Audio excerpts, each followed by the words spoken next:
ആദ്യ ജോലിയുടെ ശമ്പളം എത്രയായിരുന്നു ഓർമ്മയുണ്ട്? അത് അറൗണ്ട് 8,000 രൂപയാണ്. 8,000 രൂപയാണ്. ഇന്ന് താങ്കളുടെ സ്ഥാപനത്തിന്റെ വിറ്റുവരവ് എത്രയാണ്? 450 കോടിയോളം. 0007 ആ 7ന് വേണ്ടിയിട്ടൊരു 45.99 46 ലക്ഷത്തോളം മുടക്കി. അതൊരു പ്ലാൻഡ് ആയിട്ടായിരുന്നോ അതോ ആക്സിഡന്റിലായിരുന്നോ?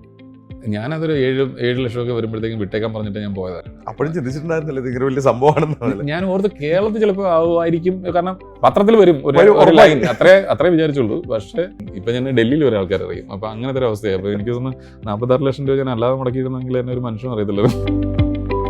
ഹൗ ഇമ്പോർട്ടൻറ്റ് അത് ഈ സെയിൽസിന് എത്രമാത്രം ഇമ്പോർട്ടൻസ് ഉണ്ട്? സെയിൽസ് ആണ് എവറിത്തിങ്. കസ്റ്റമറുടെ ഒരു പ്രോബ്ലത്തിൻ്റെ സൊല്യൂഷൻ ആയിരിക്കണം ഒരു ബിസിനസ്. വേറൊരു കുഴപ്പമുണ്ട്, ഈ സൊല്യൂഷൻ ലോകത്ത് ഒത്തിരി പേരിലുണ്ട്. അപ്പം why is that your solution is very different? അത് ശരി. അപ്പൊ ഇവിടെ നമ്മൾ ഉറൂസിന്റെ കാര്യം റോൾസ് റോയ്സിന്റെ കാര്യം മാത്രമേ പറഞ്ഞിട്ടുള്ളൂ. വേണു ഹെലികോപ്റ്റർ വാങ്ങി. ന്യൂസിലാൻഡിൽ പോയപ്പോൾ ആ സമയത്ത് ഈ ഹെലികോപ്റ്റർ വാങ്ങിച്ചുകൊണ്ടിരിക്കുകയാണ്. സമൂഹത്തിലേക്ക് എന്തെങ്കിലും നന്മ ചെയ്യണം എന്ന ആഗ്രഹമുള്ളൊരു വ്യക്തി കൂടിയാണ്. താങ്കളുടെ CSRന്റെ ഭാഗമായി സ്കൂളുകളിൽ കുട്ടികളെയൊക്കെ താങ്കൾ സഹായിക്കുന്നുണ്ട്. എന്താണ് അതിൻ്റെ mission? Why should I have a role model? എനിക്ക് എന്തിനാ റോൾ മോഡൽ? അത് വല്ലാത്ത ചോദ്യമാണ്. വല്ലാത്ത ചോദ്യം. ഞാൻ അന്ന് മനസ്സിലാച്ചു അവനെ ഞാൻ ഹയർ ചെയ്യുക, അവൻ്റെ ജീവിതം ഞാൻ I will take care of. നമുക്ക് അംബാസഡറിൽ നിന്ന് റോൾസ് റോയ്സിലേക്കുള്ള ഒരു ജേർണി നമ്മുടെ പ്രേക്ഷകരെ ഒന്ന് അറിയിച്ചു കൊടുക്കാം.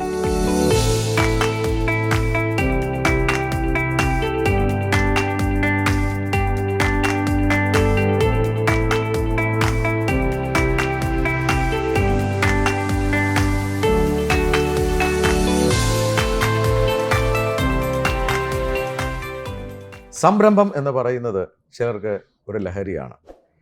ഒരു ജോലി ചെയ്തതിന് ശേഷം ഒരു സംരംഭം തുടങ്ങുക, അത് സ്കെയിലപ്പ് ചെയ്ത് വലുതാക്കുക, അതിലൂടെ സമൂഹത്തിൽ അറിയപ്പെടുക, എത്രയോ പേരുടെ സ്വപ്നമാണത്. ആ സ്വപ്നം സാക്ഷീകരിച്ച ഒരു വ്യക്തിയാണ് എന്നോടൊപ്പം ഇന്ന് ഹോട്ട് സീറ്റിലിരിക്കുന്നത്. അദ്ദേഹം ഇന്ന് വളരെ പ്രശസ്തനായി. ഒരു പ്രത്യേക കാരണം കൊണ്ടാണ് അദ്ദേഹം പ്രശസ്തനായത് എന്നെനിക്ക് തോന്നിയിട്ടുണ്ട്. പക്ഷേ വർഷങ്ങളായി എനിക്കറിയാവുന്നതും ഒരു സുഹൃത്തു കൂടിയായ ശ്രീ വേണുവാണ് ലിറ്റ്മസ് 7 എന്ന സ്ഥാപനത്തിൽ നിന്ന് എന്നോടൊപ്പം ഇരിക്കുന്നത്. വേണു, ഒരിക്കൽ കൂടി സ്വാഗതം സ്പാർക്കിലേക്ക്. വേണുവായിട്ട് ഞാൻ ഇതേ വേദിയിലിരുന്ന് ഇതിന് മുന്നേ സംസാരിച്ചിട്ടുണ്ട്. അന്ന് വേണുവിനെ എനിക്ക് തോന്നുന്നില്ല ആരെങ്കിലും സമൂഹത്തിൽ അറിയുമായിരുന്നു. പക്ഷെ ഇന്നിപ്പോൾ സമൂഹത്തിൽ പലരും അറിഞ്ഞു തുടങ്ങി. അതിന് കാരണം നമുക്ക് ഡിസ്കസ് ചെയ്യാം. വേണു ഒരു 46 ലക്ഷം രൂപ മടക്കി ഒരു നമ്പർ 0007 അതിലൂടെയാണ് ശ്രദ്ധിക്കപ്പെടുന്നത് അല്ലേ? അത് ലംബോർഗിനി ഉറൂസ് ആണ്. അതാണ് അടുത്തതാണ് നമ്മുടെ ഒരു 15 കോടി മുടക്കി ഒരു നമ്മുടെ റോൾസ് റോയ്സ് ആണ് എടുത്തത് അല്ലേ? അതിലൂടെയൊക്കെയാണ് അറിയപ്പെടുന്നത്. അതിലേക്ക് നമുക്ക് പിന്നീട് കടന്നു വരാം. വേണു വർഷങ്ങളായി പരിചയമുണ്ടെങ്കിലും നമ്മുടെ പ്രേക്ഷകർക്ക് വേണ്ടി ഒരിക്കൽ കൂടി ഒന്ന് പരിചയപ്പെടുത്താം. വേണുവിൻ്റെ സ്വന്തം നാട് എവിടെയാണ്? നാട് കരുനാഗപ്പള്ളി. അച്ഛനും അമ്മയും കരുനാഗപ്പള്ളി, അതുകൊണ്ട് നാട് കരുനാഗപ്പള്ളിയില്ല. പക്ഷേ ജനിച്ചത് പുത്തൻകുരിശും, വളർന്നത് നെന്മാറയും. പിന്നെ അച്ഛൻ ഫോറസ്റ്റ് ഡിപ്പാർട്ട്മെൻറ്റിലായതുകൊണ്ട് ബാക്കിയുള്ള കാലം മൊത്തം വെസ്റ്റേൺ ഗാർഡ്സ് ആ പ്രമൈസിലായിരുന്നു. ഓക്കെ. പഠിച്ചത് എന്തായിരുന്നു? ഞാൻ ഡിഗ്രിക്ക് BSc ഫിസിക്സ് ആയിരുന്നു. അതിനുശേഷം പിന്നെ MCAക്ക് പോയി. അന്നത്തെ കാലത്ത് 93. പഠനം കഴിഞ്ഞ് നേരെ ജോലിയിലേക്കായിരുന്നോ? അത് കഴിഞ്ഞിട്ട് ടാറ്റയിൽ കിട്ടി. ഇത് കഴിഞ്ഞ് ഇൻറ്റേൺഷിപ്പ് കിട്ടി. അത് കഴിഞ്ഞിട്ട് അവിടുന്ന് പിന്നെ അവിടെ തന്നെ അബ്സോർബ്ഡായി. പിന്നെ ഞാൻ കുറച്ചാൾ അബ്സ്കോണ്ടിങ് പോയി. അബ്സ്കോണ്ടിങ് ആയിരുന്നു, ജോലി കളഞ്ഞ് വെളിയിലിറങ്ങി. എനിക്കന്ന് IFS എഴുതണമെന്ന് ആഗ്രഹമുണ്ടായിരുന്നു. അങ്ങനെ ഒരു 6 മാസം IFSന് വേണ്ടി കളഞ്ഞു. അപ്പോഴേ മനസ്സിലായത് ചില പുസ്തകങ്ങൾ, അന്ന് ഗൂഗിളൊന്നുമില്ലല്ലോ, അപ്പം 1-2 ബുക്കുകൾ കിട്ടിയില്ല എനിക്ക്. പിന്നെ എനിക്ക് മനസ്സിലായത് ഞാൻ എഴുതിയത് തോക്കുന്നുള്ളതുകൊണ്ട് ഞാൻ അറ്റംപ്റ്റ് ചെയ്തില്ല. അത് പിന്നെ തിരിച്ച് ജോലിക്ക് കയറി. അപ്പോൾ കുറച്ച് കഷ്ടപ്പാടൊക്കെ ഉണ്ടായിരുന്നു. പിന്നെ ആദ്യ ജോലിയുടെ ശമ്പളം എത്രയായിരുന്നു ഓർമ്മയുണ്ട്? അത് അറൗണ്ട് 8,000 രൂപയാണ്. 8,000 രൂപയാണ്. ഇന്ന് താങ്കളുടെ സ്ഥാപനത്തിന്റെ വിറ്റുവരവ് എത്രയാണ്? 450 കോടിയോളം. എക്സലന്റ്. അതോടൊപ്പം തന്നെ ആദ്യം വാങ്ങിയ വാഹനം ഓർമ്മയുണ്ടോ? അതെൻ്റെ അച്ഛൻ ലോൺ എടുത്തിട്ട് ഞാൻ തന്നെ കുറേ പുഷ് ചെയ്ത് മേടിച്ച ഒരു കാറായിരുന്നു. അത് അംബാസഡർ ആയിരുന്നു. KL2C 1717 എന്ന് പറഞ്ഞൊരു നമ്പർ ഇപ്പോഴും ഓർമ്മയുണ്ട്. ഇന്ന് എത്ര വാഹനങ്ങളുണ്ട് താങ്കൾക്ക്? എനിക്ക് തോന്നുന്നു എല്ലാം കൂടെ ഒരു 8 കാറുണ്ടായിരിക്കും. ഉണ്ട്. അതിൽ ഏറ്റവും ലക്ഷറിയസ് ആണ് നമ്മുടെ ഗോസ്റ്റ്. അതെ അല്ലേ? അതെ. അതാണ് ആ ഒരു പ്രോസസ്സ്, ആ ജേണി. നമുക്ക് അംബാസഡറിൽ നിന്ന് റോൾസ് റോയ്സിലേക്കുള്ള ഒരു ജേണി നമ്മുടെ പ്രേക്ഷകരെ ഒന്ന് അറിയിച്ചു കൊടുക്കാം അല്ലേ? വേണു ആ ജോലി എത്ര വർഷം ചെയ്തു? ഞാൻ ഓൾമോസ്റ്റ് ഒരു 14 to 15 ഇയേഴ്സ് വർക്ക് ചെയ്തു. അതിനുശേഷം വലിയ ബ്രാൻഡുകൾ, വിപ്രോ അടക്കം അല്ലേ? വിപ്രോ, GE, ഒരുമാതിരിപ്പെട്ട എല്ലാ ബ്രാൻഡിലും വർക്ക് ചെയ്തിട്ടുണ്ട്. വിപ്രോയിലായിരുന്നു ഏറ്റവും കൂടുതൽ വർഷം ഞാൻ വർക്ക് ചെയ്തിട്ടുള്ളത്. ഏത് മേഖലയിലായിരുന്നു കൂടുതൽ? ഞാൻ ഡെവലപ്പറായിട്ടാണ് സ്റ്റാർട്ട് ചെയ്തത്. അപ്പോൾ ഡെവലപ്പറായിരുന്നു. പിന്നെ അതിനുശേഷം പെട്ടെന്ന് തന്നെ ഞാൻ പ്രോജക്റ്റ് ലീഡായി, പിന്നെ പ്രോജക്റ്റ് മാനേജറായി.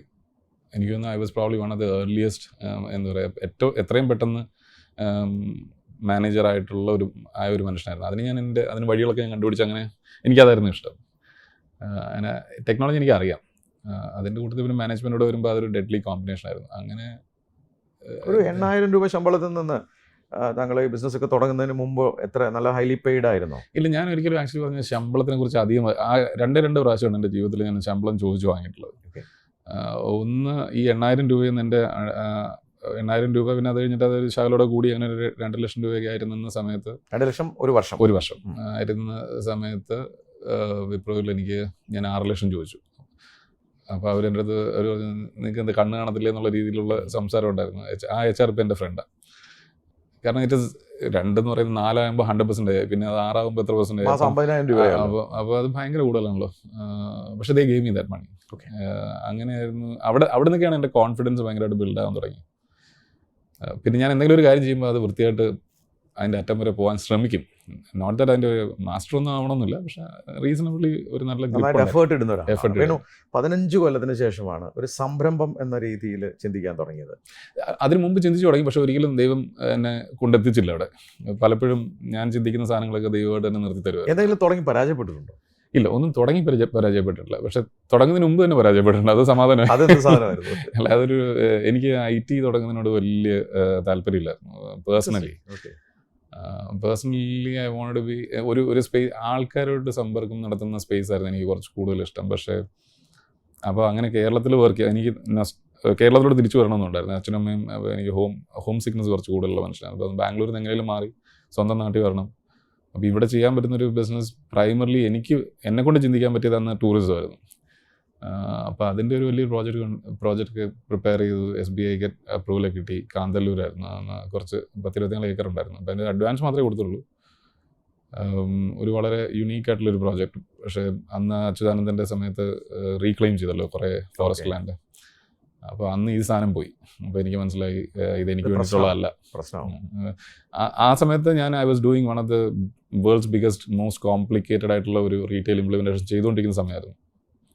അപ്പം അതിൻ്റെ സ്പേസ് തന്നെ പിന്നെ എനിക്കൊരു ഓപ്പർച്യൂണിറ്റി വന്നപ്പോഴാണ് ലിറ്റ്മസ് എന്ന് പറഞ്ഞൊരു കമ്പനിയുടെ ഒരു സ്റ്റാർട്ട് ചെയ്യുന്നത്. അപ്പോൾ നമ്മളൊരു സ്ഥാപനത്തിന് തുടക്കം കുറിക്കാൻ തീരുമാനമെടുത്ത് റിസൈൻ ചെയ്യുന്ന ഒരു പെയിൻഫുൾ പ്രോസസ്സാണ്. കാരണം അവിടെ ഒരു കംഫർട്ട് സോൺ ഉണ്ട് ആ സമയത്ത്. അവിടെ എന്ത് ശമ്പളം ഉണ്ട് ആ സമയത്ത്? അന്ന് ആ സമയത്ത് ശമ്പളം എൻ്റെ 21 ലക്ഷം രൂപയായിരുന്നു വിപ്രോയിൽ. അതാണ് രണ്ടാമത്തെ പ്രാവശ്യം ശമ്പളം കൂട്ടി മേടിച്ചിട്ടുള്ളത്. 21 lakhs ഡീസന്റ് ആയിട്ടുള്ള എമൗണ്ട് ആണ് അന്നത്തെ കാലത്ത്. അവിടെ നിന്നാണ് ഒരു 15 കൊല്ലം മുമ്പ് നമ്മൾ ഒരു സ്ഥാപനം തുടങ്ങുന്നത്. 16 കൊല്ലം മുമ്പ് സ്റ്റാർട്ട് ചെയ്തു. ഒറ്റയ്ക്കാണ് അതോ ആരെങ്കിലും കൂടെ കൂട്ടിയോ? അതിനകത്ത് എൻ്റെ കൂടെ 2-3 ഫ്രണ്ട്സ് ഉണ്ടായിരുന്നു എനിക്ക് സ്ട്രെങ്ത് തന്നിട്ടുള്ളത്. ഫിനാൻഷ്യലി എന്നെ വേറൊരു ഫ്രണ്ട് എന്നെ സഹായിച്ചിട്ടുണ്ടായിരുന്നു. എനിക്കിപ്പോൾ കറക്റ്റായിട്ട് ഓർമ്മയില്ല, somewhere around 4 to 7 lakhs first ഒരു 3-4 ലാപ്ടോപ്പ് മേടിക്കാൻ ഉപയോഗിച്ച കാശായിരുന്നു അത്. അങ്ങനെ അന്ന് അവിടുന്ന് അന്ന് ഞങ്ങളൊരു വലിയൊരു കൂട്ടായ്മ ഉണ്ടായിരുന്നു. വിപ്രോയിൽ ഞാൻ ഉണ്ടായിരുന്ന കാലത്ത് തന്നെ ഞങ്ങളൊരു വലിയ ഗ്യാങ് ഉണ്ടായിരുന്നു.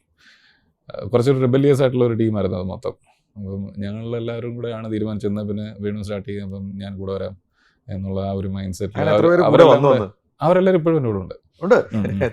എല്ലാവരും എന്ന് പറയാൻ പറ്റത്തില്ല, പക്ഷേ അതിനകത്തുള്ള ക്രിട്ടിക്കൽ ആയിട്ടുള്ള ആൾക്കാരെല്ലാവരും ഉണ്ട്. എത്ര പേരായിരുന്നു നിങ്ങളൊരു ഗ്യാങ് കുറച്ച് വലുതായിരുന്നെങ്കിലും ഒരു 3 പേരായിരുന്നു പ്രൈമറിലി നമ്മുടെ കൂടെ. എവിടെയാണ് അപ്പോൾ തുടങ്ങിയത്? അത് ഇത് ആക്ച്വലി വിപ്രോയിൽ ഇരിക്കുന്ന കാലത്ത് ചെറുതായിട്ട് ഇതിൻ്റെ ഒരു സ്റ്റാർട്ടിങ് ഉണ്ടായിരുന്നു. പിന്നെ പക്ഷെ അത് എങ്ങും പോയില്ല. അത് കഴിഞ്ഞപ്പോഴാണ് എനിക്ക് തോന്നിയത്, ഒരു ദിവസം രാവിലെ ഞാൻ എണീച്ചപ്പോൾ എനിക്ക് തോന്നി പിന്നെ ദൈവം ഒത്തിരി ഓപ്പർച്യൂണിറ്റി തരത്തില്ല. അപ്പം you always want to start a business and this was an opportunity and why is that you are not even, അതെന്തുകൊണ്ട് അതിനെ കൊണ്ടുനടക്കുന്നില്ല എന്നുള്ളൊരു തോട്ട് വന്നപ്പോൾ ഒരു വെളിപാടെന്നൊക്കെ പറയുന്ന പോലെ അത് വന്നപ്പോൾ ഞാൻ അന്നത്തെ ദിവസം രാവിലെ എണീച്ചാണ് റിസൈൻ ചെയ്തത്. പിന്നെ അത് കഴിഞ്ഞിട്ട് കുറച്ച് ഒരു പണിയില്ലാതിരിക്കേണ്ടി വന്നു. കാരണം എന്ന് വെച്ച് കഴിഞ്ഞാൽ റിസൈൻ ചെയ്യാൻ എളുപ്പമാണ്, പിന്നെ ബിസിനസ് കിട്ടാന്ന് പറഞ്ഞ പാടായിരുന്നു. പക്ഷേ എനിക്ക് എൻ്റെ കൂടെയുള്ള ഫ്രണ്ട്സ് കൊച്ചിയിൽ. അപ്പോൾ അവിടെ ഒരു കിച്ചണിൻ്റെ ഒരു സ്പേസ് ഉണ്ട്. എൻ്റെ ഒരു ഫ്രണ്ടിൻ്റെ അവരുടെ വീടിൻ്റെ 2 പോർഷൻ ഉണ്ടായിരുന്നു. അതിലൊരു ചെറിയൊരു സെക്കൻഡ് ഹോം പോലത്തെ ഒരു പോർഷൻ ഉണ്ട്. എവിടെ? കാക്കനാടാണ്? കാക്കനാട് മാവേലിപുരത്ത്. Okay. അതിപ്പോഴും ഉണ്ട്. ഡോക്ടറായിട്ടൊക്കെ ഇടയ്ക്ക് ഒരു ന്യൂറോ സർജൻ്റെ വേണത് ജമ പേഴ്സണാണ്. അപ്പോൾ കക്ഷിയുടെ വീടാണ്. അപ്പോൾ ഇപ്പോഴും എൻ്റെ അടുത്ത് ചോദിക്കും, വേണം അത് എനിക്ക് എപ്പോഴും തിരിച്ചു വരുമോ? ഞാൻ പറഞ്ഞില്ല, തരത്തില്ല.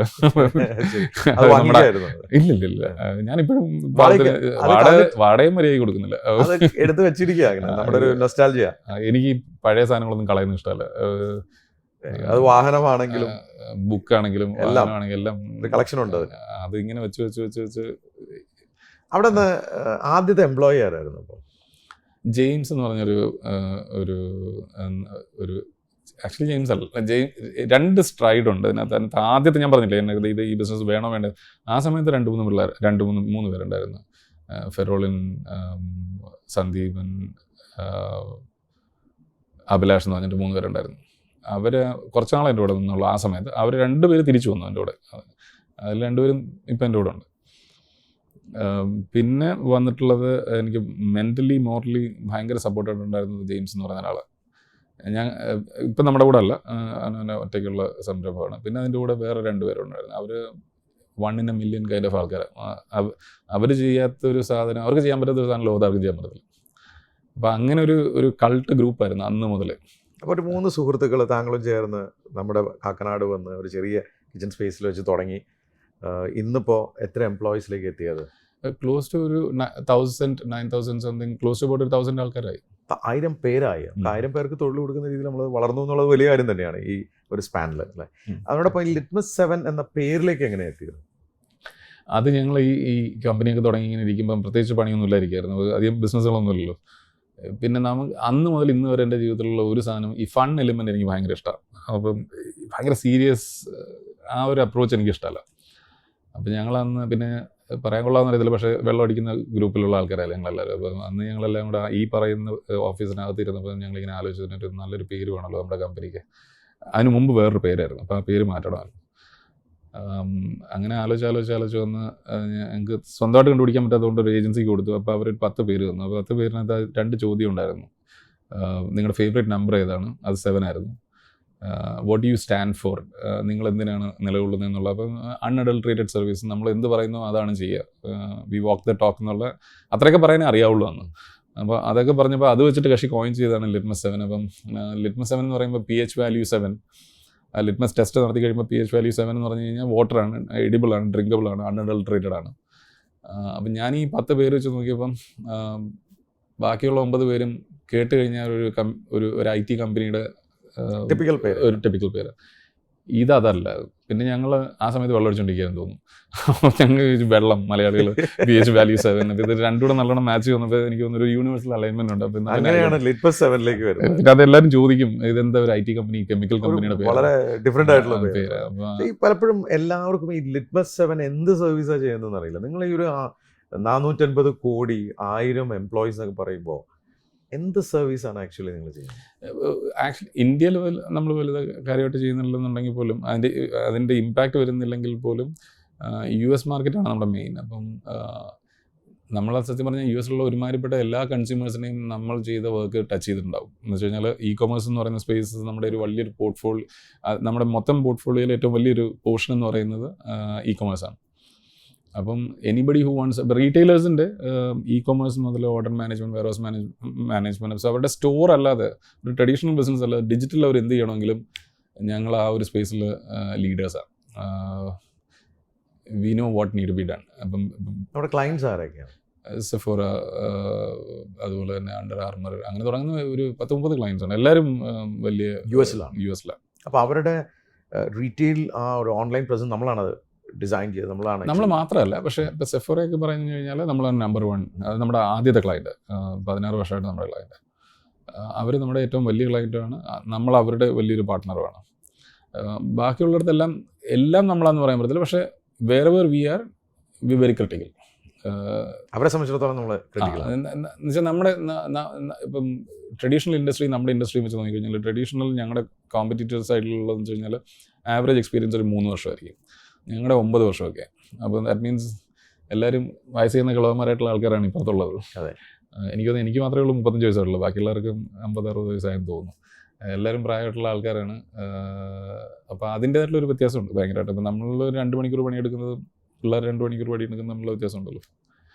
അപ്പോൾ അത് ക്ലയൻറ്റിന് അറിയാവുന്നതുകൊണ്ട് ആ വാല്യൂ ഡെലിവറി ചെയ്യുന്നതുകൊണ്ട് നമ്മൾ പുറത്താക്കാറില്ല പൊതുവെ, കണ്ടിന്യൂ ചെയ്യും. വേണു, ഞാൻ പേഴ്സണലി പരിചയപ്പെടുമ്പോഴും ഞാൻ താങ്കളുടെ ഒരു ടീമിനെ കുറച്ച് വർഷം മുമ്പാണ് നമ്മൾ ലാസ്റ്റ് ഇയർ നമ്മളൊരു ടീമിനെ കോർ ടീമിന് വേണ്ടി ഒരു ട്രെയിനിങ് ചെയ്തു. പിന്നീട് എനിക്ക് തോന്നുന്നൊരു 500ഓളം പേര് ഗ്രൗണ്ട് പ്ലാസയിൽ വന്ന് അന്ന് ചെയ്തു. ഇപ്പോൾ 1000 പേരായി. ഞാൻ ശ്രദ്ധിച്ച ചില കാര്യങ്ങളുണ്ട് താങ്കൾ ആസ് എൻ ഓൺട്രപ്രണർ അല്ലെങ്കിൽ താങ്കളുടെ സ്ഥാപനത്തിൽ. ഐ തിങ്ക് നമ്മുടെ സംരംഭകർക്കും താങ്കൾ ഇത്രയും വളർച്ച നേടിയ ഒരാളാണ്, വളരെ ചുരുങ്ങിയ കാലം കൊണ്ട് നേട്ടങ്ങൾ ഉണ്ടാക്കിയ ഒരാളാണ്. അതുകൊണ്ട് ഈ ഡിസ്കഷൻ ആ മേഖലയിലൂടെ കടന്നു പോകണമെന്നൊരു ആഗ്രഹം എനിക്കുണ്ട്. കാരണം ഞാൻ താങ്കളുടെ ടീമുകളിൽ പല എല്ലാവരെയും കണ്ട് പരിചയപ്പെട്ട ആളാണ്. അവർക്ക് അറിവ് പകർന്നു കൊടുക്കുമ്പോൾ അവരുടെ പാഷൻ ഞാൻ കണ്ടിട്ടുണ്ട്. ഇതിൽ ആദ്യത്തെ ചോദ്യം, ഐ ഹവ് നോട്ടീസ്ഡ് വേണു ഒരു എംപ്ലോയിയെ സെലക്ട് ചെയ്യുമ്പോൾ അല്ലെങ്കിൽ ഒരു ലീഡറെ സെലക്ട് ചെയ്യുമ്പോൾ അതിൽ ചില പ്രത്യേകതകളുണ്ട്. ഞാനും എൻ്റെ ഒരു കോച്ചിങ് ഉണ്ട് ഈക്വൽ എന്ന് പറയുന്നത്. അപ്പോൾ അവരോടൊക്കെ ഞാൻ പറയാറുണ്ട്, നമ്മളൊരു എംപ്ലോയിയെ സെലക്ട് ചെയ്യുമ്പോൾ, നമ്മുടെ സ്ഥാപനം റൺ ചെയ്യാനുള്ള ലീഡേഴ്സിനെ സെലക്ട് ചെയ്യുമ്പോൾ എങ്ങനെയുള്ള ആൾക്കാരെ ആയിരിക്കണം? നമ്മൾ പറഞ്ഞു കൊടുത്താൽ ചെയ്യുന്ന ആൾക്കാരെ ആയിരിക്കണമോ, അതോ അവർ നമ്മളെ പറഞ്ഞ് തിരുത്താൻ കഴിവുള്ള ആളായിരിക്കണമോ? ഇതാണ് ചോദ്യം. ഇത് എൻ്റെ 16 വർഷത്ത് എല്ലാ ഹയറുകളിലും എല്ലാ സിറ്റുവേഷനിലും ഉള്ള ചോദ്യമാണ്. എപ്പോഴും ഞാൻ ചോദിക്കുന്നൊരു ചോദ്യം. എനിക്ക് തോന്നിയിട്ടുള്ളത് എവിടെയാണെന്ന് വെച്ച് കഴിഞ്ഞാൽ, നമ്മളെ ഗൈഡ് ചെയ്യാൻ, നമ്മുടെ കുറ്റങ്ങൾ കണ്ടുപിടിക്കാനോ അല്ലെങ്കിൽ നമുക്ക് ഫീഡ്ബാക്ക് തരാൻ പറ്റണം അവർക്ക്. ഇപ്പം ഞാൻ പറയുകയാണ്, ഓക്കെ ഇങ്ങനെ പോകുമെന്ന് പറഞ്ഞു കഴിഞ്ഞാൽ ഐ എം ഹയറിങ് സമ്മൺ എക്സ്പെക്റ്റിങ്, ഞാൻ എക്സ്പെക്ട് ചെയ്യുന്നത് വെച്ച് കഴിഞ്ഞാൽ അവരതിനകത്ത് എക്സ്പെർട്ട് ആണെന്നുള്ളതാണ് എൻ്റെ എക്സ്പെക്റ്റേഷൻ. അപ്പം എൻ്റെ ഡ്രീംസിനെ പെയിൻറ്റ് ചെയ്ത് സ്കൾപ്റ്റ് ചെയ്ത് ഗ്രൗണ്ടിൽ എക്സിക്യൂട്ട് ചെയ്യുക എന്നുള്ളത് അവരുടെ ജോലിയാണ്. അപ്പം ഞാൻ അവരെ എന്തിനാ ഹയർ ചെയ്ത്? എന്നെപ്പോലെ ഡ്രീമി ആയിട്ടുള്ളതുകൊണ്ടല്ല, അവർക്ക് ഈ പണിയെടുത്ത് അറിയാം എന്നുള്ളതുകൊണ്ട് ഹയർ ചെയ്യുന്നത്. അപ്പോൾ അവർക്ക് എൻ്റെ തെറ്റുകൾ എനിക്ക് ഡയറക്ഷൻ കൊടുക്കാനേ പറ്റും, അല്ലെങ്കിൽ എനിക്ക് ഇങ്ങനെ വേണമെന്നേ പറയാം. അത് എങ്ങനെ അത് ആക്കിയെടുക്കണം, സ്കൾപ്റ്റ് ചെയ്തെടുക്കണം എന്നുള്ളത് അവർക്കറിയാം. So I have to trust them. So that means അവർക്ക് എന്നെ കറക്റ്റ് ചെയ്യാൻ അവർക്ക് പറ്റണം, എനിക്ക് തിരിച്ചു വന്ന് ഫീഡ്ബാക്ക് പറയാൻ പറ്റണം. അങ്ങനെയുള്ളവരെ എനിക്കിഷ്ടം. ഞാൻ പറയുന്നത് ചെയ്യാന്ന് കഴിഞ്ഞാൽ എൻ്റെ തെറ്റുകളാണല്ലോ ഞാൻ താഴോട്ട് എക്സസൈസ് ചെയ്യുന്നത്.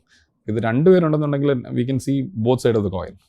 അപ്പം എന്നെ കൺസൾട്ട് ചെയ്യാൻ, എന്നെ അഡ്വൈസ് ചെയ്യാൻ കഴിവുള്ള ഒരാൾ ആ ഒരു പെർട്ടിക്കുലർ ആസ്പെക്റ്റിൽ എനിക്ക് അങ്ങനെയുള്ള ഒരു ലീഡർ ഉണ്ടെങ്കിലേ നമ്മൾ ഗ്രോ ചെയ്യൂ. അപ്പോൾ അയാൾ എല്ലാം അറിയണമെന്നില്ല, പക്ഷേ ആ മേഖലയിൽ എക്സ്പെർട്ട് ആയിരിക്കണം. നമുക്ക് ഉപദേശം തന്ന് താങ്കൾ പറയുന്ന വേണു തെറ്റാണ്, ഇങ്ങനെയാണ് പോകേണ്ടതെന്ന് പറയാനുള്ള കൺവിക്ഷൻ അയാൾക്ക് ഉണ്ടാവണം. അങ്ങനെയുള്ള എംപ്ലോയീസിനാണ് നമ്മൾ എടുക്കേണ്ടത്. അത് എസ്പെഷ്യലി ലീഡർഷിപ്പിൽ ചിലപ്പോൾ ചില സ്പേസ് എല്ലാ ലെവലിലും അത് അങ്ങനെ തന്നെയാണ്. ഇപ്പം നമ്മുടെ ഒരു 2 ലെവൽ താഴ്ന്നിട്ടുള്ള ലീഡറാണെങ്കിൽ ആ ലീഡർക്ക് അയാളെടുക്കുന്ന അയാളെ ക്രിട്ടിസൈസ് ചെയ്യാൻ പറയുന്നതും അയാളുടെ ജോലി എളുപ്പമാക്കുന്ന ആളെ വേണ്ട. അല്ലെങ്കിൽ വാട്ട് ഹാപ്പൻസ് ഇസ്, ഞാൻ എൻ്റെ ജീവിതത്തിൽ പഠിച്ചിട്ടുള്ളത്, we will end up solving someone else's problem. So we can go up, will always go down. നമ്മളുടെ കാര്യങ്ങൾ നമ്മളെക്കാളും നല്ലോണം അയാൾക്ക് അറിയാമെങ്കിൽ നമുക്ക് മുകളിലോട്ട് നോക്കാം, നമുക്ക് ഉയരങ്ങളിലോട്ട് പോകാം. അതെൻ്റെ ഒരു ജീവിതത്തിൽ ഞാൻ പഠിച്ചൊരു, എനിക്ക് തോന്നുന്നു അങ്ങനെയാണ്. ഞാൻ വേണ്ടൊരു ഒബ്സർവ് ചെയ്ത വേറൊരു ക്വാളിറ്റി, ഞാൻ അവിടെ 2 തവണ ആണ് ട്രെയിനിങ് ചെയ്യാൻ വന്നിട്ടുള്ളത്. വീണു എല്ലാവരുമായിട്ടും വളരെ ഹംബിൾ, ഡൗൺ ടു എർത്തായി മിങ്കിൾ ചെയ്യുന്ന ഒരാളാണ്. ആസ് എ ലീഡർ, ഒരു പീപ്പിൾസ് മാനായിട്ട് എനിക്ക് തോന്നി. എല്ലാവരും വളരെ ഫ്രണ്ട്ലി ആയിട്ട് വന്ന ഒരു ബോസ് സബോർഡിനേറ്റ് കൾച്ചർ അല്ല താങ്കളെ സെറ്റ് ചെയ്ത് വെച്ചിരിക്കുന്നത്. So what is your take? എന്താണത്? അങ്ങനെ ഒരു കൾച്ചർ എങ്ങനെയാണ് സെറ്റ് ചെയ്യുന്നത്? ഇത് പൊതുവെ ഞാൻ നോക്കുമ്പം എനിക്ക് തോന്നിയിട്ടുള്ളത്, എൻ്റെ ഒരു വിശ്വാസം എന്ന് പറയുന്നത്, you have to trust first and then evaluate. അപ്പം ഞാൻ എപ്പോഴും നമ്മുടെ പിള്ളേരുടെ കൂടെ എസ്റ്റാബ്ലിഷ് ചെയ്യാൻ ശ്രമിക്കുന്നത് ആ ട്രസ്റ്റ് ഫാക്ടറാണ്. They have to know that അവരുടെ ഒരു വൾണറബിൾ പോയിന്റിൽ എപ്പോഴും ഞാനുണ്ടാവും അവരെ പ്രൊട്ടക്റ്റ് ചെയ്യാൻ. അതേസമയം അവർ ചെയ്യേണ്ട ജോലി അവർക്ക് ചെയ്യാൻ അറിയാമെന്ന് എനിക്ക് കോൺഫിഡൻസ് ഉണ്ടെന്നുണ്ടെങ്കിൽ അവർക്ക് ചിലപ്പോൾ തെറ്റ് ചെയ്യേണ്ടി വരും. അപ്പോൾ അവർക്ക് ആ ഫ്രീഡം കൊടുക്കാൻ പറ്റും എനിക്ക്. രണ്ടാമത് എൻ്റെ എൻവയോൺമെൻറ്റ് എന്ന് പറഞ്ഞു കഴിഞ്ഞാൽ ഹൈ പെർഫോമിങ് എൻവയോൺമെൻറ്റ്. അപ്പോൾ അവിടെ നമ്മൾ ഒരു മനുഷ്യനെയും വേറൊരാൾ വന്നിട്ട് സൂപ്പർവൈസ് ചെയ്യുന്നത് പൊതുവെ ആൾക്കാർക്ക് ഇഷ്ടമുള്ളൊരു കാര്യമല്ല. അപ്പം why are we even doing that? നമ്മളെന്തിനാണ് അങ്ങനെ ചെയ്യേണ്ടത്? അവരെ വിശ്വസിച്ച് കഴിഞ്ഞ് കഴിഞ്ഞാൽ ആ ഒരു എക്കോസിസ്റ്റം അതുപോലെ ആ വിശ്വാസത്തിനെ സപ്ലിമെൻറ്റ് ചെയ്യുന്നതാണെന്നുണ്ടെങ്കിൽ അവരുടെ ഏറ്റവും best of their capabilities are going to be there on. നമ്മൾ പുറകിലൊരു വടിയായിട്ട് നിന്നിട്ട് നീ ഇങ്ങനെ ചെയ്യുക അങ്ങനെ ചെയ്യുന്നു പറഞ്ഞു കഴിഞ്ഞാൽ അത്രയേ ഉള്ളൂ അതിൻ്റെ relationship is very very important. ഞങ്ങൾ ചെയ്യുന്ന ബിസിനസ്, എസ്പെഷ്യലി സർവീസസ് ബിസിനസ്. അപ്പോൾ അതുകൊണ്ടാണ് എനിക്ക് എൻ്റെ സ്വഭാവം അങ്ങനെയാണ്.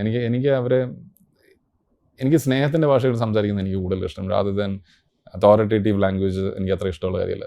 There are certain times where you have to exercise that. But then I think largely ആ സ്നേഹത്തിൻ്റെ ആസ്പെക്റ്റ് വർക്ക് ചെയ്യും.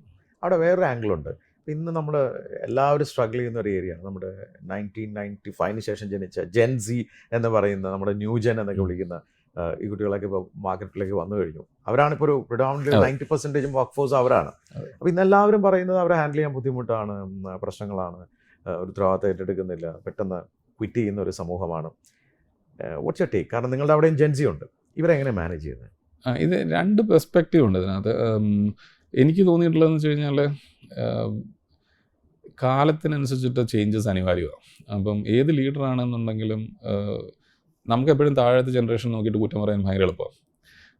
ഒരു കാലത്ത് നമ്മളും ആ യങ് ജനറേഷൻ റിബൽ ജനറേഷനൊക്കെ ആയിരുന്നു. പക്ഷേ അന്നും ഇന്നും തമ്മിലുള്ള ഒരു ബേസ് ലൈൻ ഡിഫറൻസ് എന്ന് പറയുന്നത്, അന്ന് നമുക്ക് ഹാൻഡ് ടു മൗത്ത് ലിവിങ് ആയിരുന്നു. We have to struggle to stand up. ഭക്ഷണം പോലും ദാരിദ്ര്യമായിരുന്നു. ഇന്നത്തെ കുട്ടികൾക്കുള്ള ഒരു അഡ്വാൻറ്റേജ് എന്ന് പറഞ്ഞു കഴിഞ്ഞാൽ ആ സാധനമില്ല. കാരണം അച്ഛനും അമ്മമാർ അത്യാവശ്യം വൃത്തിയായിട്ട്, ഞാൻ ഉദ്ദേശിക്കുന്നത് ഇന്നത്തെ ഒരുമാതിരിപ്പെട്ട കുട്ടികളൊക്കെ റേഷ്യോ ഇസ് വെരി ഡിഫറെൻറ്റ്. അപ്പം ഇവർക്ക് അതിൻ്റെ ഒരു ബുദ്ധിമുട്ട് അറിയത്തില്ല, അൺലെസ് ആൻഡ് അണ്ടിൽ അവർ അങ്ങനത്തെ ഒരു സിറ്റുവേഷൻ ചെല്ലാത്തടത്തോളം കാലം. രണ്ടാമത്തേതെന്ന് പറഞ്ഞു കഴിഞ്ഞാൽ, നമുക്ക് അന്ന് ഉണ്ടായിരുന്ന ആക്സസ് ടു ദ വേൾഡ് എന്ന് പറയുന്നതല്ല ഇന്നുള്ളത്. അപ്പോൾ ഇവരുടെ എക്സ്പോഷർ ഭയങ്കര ഹെവിയാണ്. ഞാൻ എപ്പോഴും പറയുന്ന ഒരു ചെറിയ കാര്യമുണ്ട്, ഇന്നത്തെ പിള്ളേർക്ക് ഉപയോഗിക്കാൻ പറ്റുന്ന ഒരു സാധനം. കാരണം ഇവർക്ക് ഇന്നത്തെ പിള്ളേർക്ക് എല്ലാം പെട്ടെന്ന് ബോറടിക്കും, പെട്ടെന്ന് അവർക്ക് അവരുടെ അറ്റൻഷൻ സ്പാനും ഭയങ്കര ലോ ആണ്. അത് എനിക്ക് തോന്നിയിട്ടുള്ളതെന്ന് വെച്ച് കഴിഞ്ഞാൽ, നമ്മൾ പണ്ട് രാമായണവും മഹാഭാരതവും സിനിമയും ഒക്കെ കാണുന്നത് ദൂരദർശനിൽ എല്ലാ വീക്കെൻഡ് വരെ വെയിറ്റ് ചെയ്തിരുന്നിട്ടാണ് ഞാൻ ശനിയാഴ്ച ഞായറാഴ്ച കാണുന്നത്. We never felt that is too long a time. അടുത്ത ഞായറാഴ്ച അത് നമുക്ക് വളരെ ഷോർട്ടായിരുന്നു. ഇന്ന് അവർ ഈ കുഞ്ഞായിരിക്കുമ്പോൾ തന്നെ ഫുഡ് കൊടുക്കാൻ വേണ്ടിയിട്ട് അമ്മ കൊച്ചിന് TV കാണിക്കുമ്പോൾ ബെൻറ്റനായിരിക്കും കാണിക്കുന്നത്. അപ്പോൾ അവൻ ഇങ്ങനെ ഒരു സാധനം പ്രസ് ചെയ്ത് കഴിയുമ്പോൾ തന്നെ ട്രാൻസ്ഫോർമേഷൻ അവിടെ. സോ ആ കുഞ്ഞിൻ്റെ മനസ്സിൽ when I do something like this, the transformation is quick. അപ്പോൾ അവൻ്റെ neurons are wired like that. അപ്പം anything which is taking time and അതവർക്ക് പറ്റത്തില്ല. That is not their fault. I mean that is how their brain is wired. അപ്പോൾ ഈ പിള്ളേർക്ക് എനിക്ക് തോന്നിയിട്ടുള്ളതെന്ന് വെച്ച് കഴിഞ്ഞാൽ, ഇവരെ ആരെയും ജീവിതം ജീവിക്കാൻ അവരുടെ വീട്ടുകാരോ കോളേജുകളോ അല്ലെങ്കിൽ അവരുടെ സർക്കിളോ പഠിപ്പിച്ചിട്ടില്ല.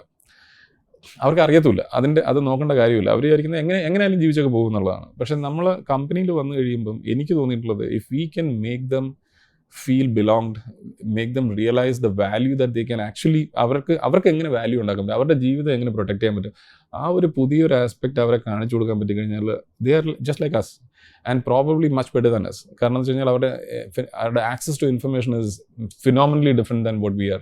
ഇപ്പം എൻ്റെ പുത്രൻ ചിന്തിക്കുന്നതും എന്ന് വെച്ച് കഴിഞ്ഞാൽ, അവൻ ചിന്തിക്കുന്നത് എനിക്കൊന്ന് ഞാൻ ഡിഗ്രി കഴിഞ്ഞപ്പോൾ ചിന്തിക്കുന്ന കാര്യങ്ങളാണ് അവനിപ്പോൾ ചിന്തിക്കുന്നത്. അതുപോലെ തന്നെ എൻ്റെ ഓഫീസിലുള്ള ഏജൻസി പിള്ളേരും. അപ്പം പക്ഷെ അവർക്കൊരു പേടിയുണ്ട്. കാരണം എന്ന് വെച്ച് കഴിഞ്ഞാൽ, ഇവരെ നമ്മളെപ്പോഴും ഒരു കുറ്റകരമായ കണ്ണി കൂടെയാണ് ഇവരെ കാണുന്നതെന്നുള്ളത്.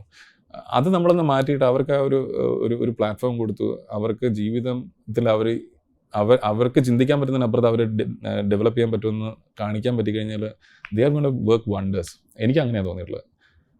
വേണു, അതുപോലെ തന്നെയാണ് നമ്മൾ ഈ സംരംഭകരുടെ വേറൊരു ഏരിയ എന്ന് പറയുന്നത് സെയിൽസാണ്. ഒരു ഓർഗനൈസേഷൻ എന്ന് പറഞ്ഞാൽ ബേസിക്കലി ഒരു എംപ്ലോയി ഉണ്ടെങ്കിലും 1000 എംപ്ലോയി ഉണ്ടെങ്കിലും നിങ്ങൾക്ക് സാലറി കൊടുക്കണം, സെയിൽസ് നടന്നേ പറ്റുള്ളൂ എന്ന് പറയും. ഹൗ ഇമ്പോർട്ടൻറ്റ് അത്? ഈ സെയിൽസിന് എത്രമാത്രം ഇമ്പോർട്ടൻസ് ഉണ്ട്? സെയിൽസ് ആണ് എവറിത്തിങ്. ഇനി സെയിൽസ് എന്ന് പറയുന്നത് നമ്മൾ എങ്ങനെ ഡിഫൈൻ ചെയ്യുന്നു എന്നുള്ളതും ഒരു വളരെ ഇമ്പോർട്ടൻ്റ് ഉള്ള കാര്യമാണ്. ഞാനും ഈ പണി കിട്ടി പഠിച്ചൊരു മനുഷ്യനാണ്. അല്ല, എനിക്ക് സെയിൽസ് അറിയത്തില്ല. ഒന്നാമത് കാര്യം, ഞാൻ സെയിൽസ് ഒരിക്കലും ജീവിതത്തിൽ ടെക്കിയാണ്. എന്നാൽ ടെക്കി ആണെന്ന് വെച്ചാൽ അത്രയും വലിയ ടെക്കിയോ അല്ല, കാരണം ഞാൻ മാനേജ്മെൻറ്റ് സൈഡിലായിരുന്നു. അപ്പം എനിക്ക് ഡ്രീംസ് ഉണ്ട്, ഇങ്ങനെ ആക്കിയെടുക്കണം, അതിനെ എനിക്ക് കാണാൻ പറ്റും. പക്ഷേ ഇതെങ്ങനെ സെല് ചെയ്യണമെന്ന് എനിക്കറിയത്തില്ല. അപ്പോൾ എൻ്റെ കമ്പനിയിൽ ആക്ച്വലി സെയിൽസ് ടീം ഭയങ്കര ഈ ഒരു വർഷമാണ് റിയൽ സെയിൽസ് ടീം വന്നു തുടങ്ങുന്നേ ഉള്ളൂ. അപ്പോൾ എൻ്റെ ഒരു ആവശ്യം എന്ന് പറയുന്നത്, എനിക്ക് I was very handicapped. I mean I don't know how to sell. അപ്പോൾ പിന്നെ ഞാൻ എന്ത് ചെയ്തെന്ന് വെച്ച് കഴിഞ്ഞാൽ, ഇപ്പോൾ ഒരു കൈ ഇല്ലാത്ത ആൾക്കാർ മറ്റേ കൈക്ക് സ്ട്രെങ്ത് കൂടുമെന്ന് പറയുന്ന പോലെ ഞാൻ എൻ്റെ നോളജിനെ എൻഹാൻസ് ചെയ്യാൻ ശ്രമിച്ചുകൊണ്ടിരിക്കുകയായിരുന്നു. അപ്പം ലോകത്തിന് വേണ്ട സാധനം ഞാൻ ഇവിടെ ക്രിയേറ്റ് ചെയ്ത് കഴിഞ്ഞ് കഴിഞ്ഞാൽ, they will some day will see it and then they will come. അതെൻ്റെ ഫെയിലിയറുമായിരുന്നു. കാരണം ഞാനൊരു ഇൻവേർഡ് ലുക്കിംഗ് മനുഷ്യനായി മാറി, because I didn't know how to go and cell.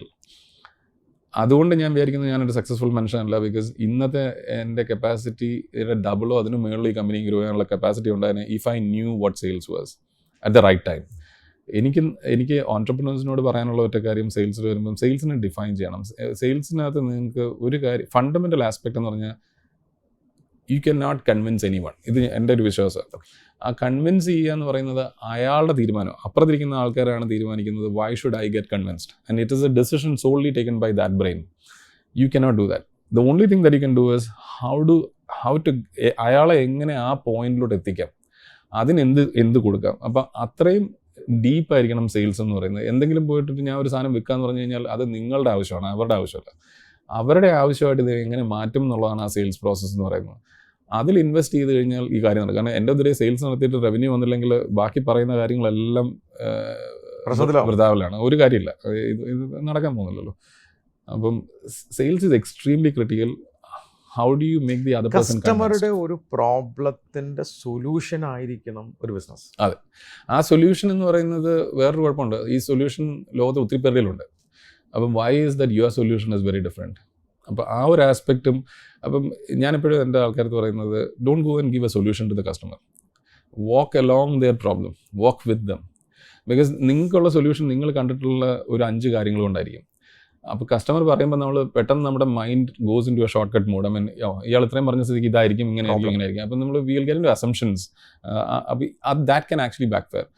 അതേസമയം നമ്മൾ ആ കസ്റ്റമറിൻ്റെ കൂടെ അയാളുടെ പ്രോബ്ലം മനസ്സിലാക്കി അയാളുടെ ഒരാളായിട്ടിരുന്ന് കഴിഞ്ഞാൽ you don't have to even worry about selling, because naturally is going to take you, because he knows that എൻ്റെ എല്ലാ ബ്ലൈൻഡ് സ്പോട്ടുകളും ഇയാൾ കണ്ടിട്ടുണ്ട്, എന്നിട്ടാണ് അത് സജസ്റ്റ് ചെയ്യുന്നത്. അവിടെ ചിലപ്പോൾ സജസ്റ്റ് ചെയ്യുന്നത് നിങ്ങളുടെ സ്വന്തം സൊല്യൂഷൻ ആയിരിക്കത്തില്ല, ചിലപ്പോൾ നിങ്ങളുടെ solution paired with something else ആയിരിക്കും. അപ്പം കസ്റ്റമൈസ്ഡ് ആയിരിക്കും. അപ്പം അങ്ങനെ വരുമ്പോഴാണ് അയാൾക്ക് തോന്നുന്നത്. ഇപ്പം നമ്മളിപ്പോൾ ഒരു ആർക്കിടെക്റ്റിനെ എടുത്തു കഴിഞ്ഞാൽ, അല്ലെങ്കിൽ ഒരു ഡെവലപ്പറെ എടുത്തു കഴിഞ്ഞാൽ, ആ ഡെവലപ്പർ നമ്മുടെ പല പ്രശ്നങ്ങൾ എങ്ങനെ സോൾവ് ചെയ്യും എന്നുള്ളത് അയാളുടെ കഴിവാണ്. നമുക്കില്ലാത്തൊരു കഴിവ് അയാൾ കാണുമ്പോഴാണ് അയാൾ നമുക്ക് ഇമ്പോർട്ടൻ്റ് ആയി മാറുക. അപ്പോൾ how can you be that person who is relevant to solve their problem? അത് ചിലപ്പോൾ നിങ്ങളുടെ മാത്രം സൊല്യൂഷൻ വെക്കുന്ന ഒരാളായിരിക്കും നിങ്ങൾ വരരുത്. അയാളുടെ ജീവിതത്തിനെ നന്നാക്കാൻ ശ്രമിക്കുക. ഗുഡ് ഇൻറ്റൻറ്റോടുകൂടി ശ്രമിച്ചു കഴിഞ്ഞ് കഴിഞ്ഞാൽ നാച്ചുറലി സെയിൽസ് നടക്കും. അതുപോലെ ഇമ്പോർട്ടൻ്റ് ആണ് മൂല്യങ്ങൾ. സംരംഭകർക്ക് മൂല്യങ്ങളില്ലെങ്കിൽ എല്ലാം തകർന്നു. അതെ. എന്താണ് what's your take on that? Absolutely. ഇതിനകത്ത് ഞാൻ മൂല്യങ്ങളെന്ന് പറയുമ്പം, ഈ വാല്യൂസ് എന്ന് പറയുമ്പം, ഞാൻ കഴിഞ്ഞ ദിവസം എൻ്റെ ഓഫീസിലുള്ള ഒരു വളരെ സീനിയർ ആയിട്ടുള്ള, എനിക്ക് ഭയങ്കര റെസ്പെക്റ്റ് ഉള്ള ഒരു മനുഷ്യനോട് സംസാരിക്കുന്നു. അപ്പോൾ ഞാൻ ആ കക്ഷിയോട് പറഞ്ഞു, എനിക്ക് താങ്കളെ ഭയങ്കര വിശ്വാസമാണ്, പക്ഷേ ചില സമയത്ത് ചില ആൾക്കാരെ എനിക്ക് അങ്ങനെ വിശ്വസിക്കാൻ തോന്നുന്നില്ല. അതിൻ്റെ റീസൺ എന്ന് പറഞ്ഞാൽ, നിങ്ങളുടെ വീട്ടിൽ എന്നെ നിങ്ങളുടെ ഫംഗ്ഷൻ എന്നെ വിളിച്ചുകൊണ്ടല്ല, അല്ലെങ്കിൽ എൻ്റെ കൂടെ 2 പ്രാവശ്യം ഒന്ന് വെള്ളം അടിച്ചുകൊണ്ടല്ല. ഇങ്ങനെയുള്ള ഒരു ഇൻട്രാക്ഷൻ നമ്മൾ തമ്മിലില്ല. നമ്മൾ ആകെ സംസാരിക്കുന്ന 1/2 മണിക്കൂർ വിൻഡോയിൽ സംസാരിക്കുന്നു. പക്ഷേ the amount of actions you have taken and deliverables that you have churned out, despite having അത്രയും ചെറിയൊരു ഷോർട്ട് വിൻഡോയിൽ ഇൻട്രാക്ഷൻ ഇന്ന് വരുന്ന ഔട്ട്പുട്ട് ഇത്രയും വലുതാണെങ്കിൽ, I know that you are not goofing around. നിങ്ങൾ സീരിയസ് അബൌട്ട് ആ ട്രസ്റ്റ് മതി. ഇനി നിങ്ങൾ ടാർഗറ്റ് അച്ചീവ് ചെയ്തില്ലെങ്കിലും I'm not going to never question you. പക്ഷെ വേറെ ചില ആൾക്കാരുണ്ട്, 2 ലൈനിൽ എഴുതാവുന്ന മെസ്സേജ് ചിലപ്പോൾ ഒരു 4 പാരഗ്രാഫ് എഴുതും, പക്ഷെ ഇവരുടെ ആക്ഷൻസ് കാണാൻ കിട്ടത്തില്ല. Words speak louder than their actions. വാചോടി മാത്രമേ ഉള്ളൂ. അപ്പോൾ ഈ ഒരു ഇപ്പം ഇവിടെ തന്നെ കുറേ മൂല്യങ്ങൾ എക്സ്ചേഞ്ച് ആവുന്നുണ്ട്, നമ്മൾ അറിയാതെ എക്സ്ചേഞ്ച് ആവുന്നുണ്ട്. ദാറ്റ് മീൻസ് ഓരോ മനുഷ്യൻ്റെ വ്യക്തിത്വം എന്ന് പറയുന്നത് ആ മൂല്യങ്ങൾ അധിഷ്ഠിതമാണ്. അത് നമ്മൾ ചിലപ്പോൾ നമുക്ക് അറിയായിരിക്കും എന്താണ് നമ്മുടെ മൂല്യങ്ങൾ. ചില ആൾക്കാർക്ക് അത് അറിയത്തില്ല, പക്ഷേ അത് കാണുന്നവർ പഠിച്ചോളും അതെന്താണ് നിങ്ങളുടെ മൂല്യം എന്നുള്ളത്. അപ്പോൾ ഇതെന്ന് പറഞ്ഞാൽ ഒരു ബ്രാൻഡിൻ്റെ വാല്യൂസ് എങ്ങനെയാണ് പ്രൊജക്ട് ചെയ്യുന്നതനുസരിക്കും. ഇപ്പോൾ വാൾമാർട്ടിൽ ഇപ്പോൾ മേടിക്കുകയാണെങ്കിൽ ഓൾവേസ് ദ ലോവസ്റ്റ് പ്രൈസ് എന്ന് പറയുന്നത് അവരുടെ ടാഗ് ലൈൻ പോലെ അവരുടെ എല്ലാ പ്രവൃത്തികളും അതിലോട്ട് കണക്റ്റഡ് ആണ്. ബട്ട് ചില ബ്രാൻഡ്സ് ഉണ്ട് നമുക്കറിയത്തില്ല.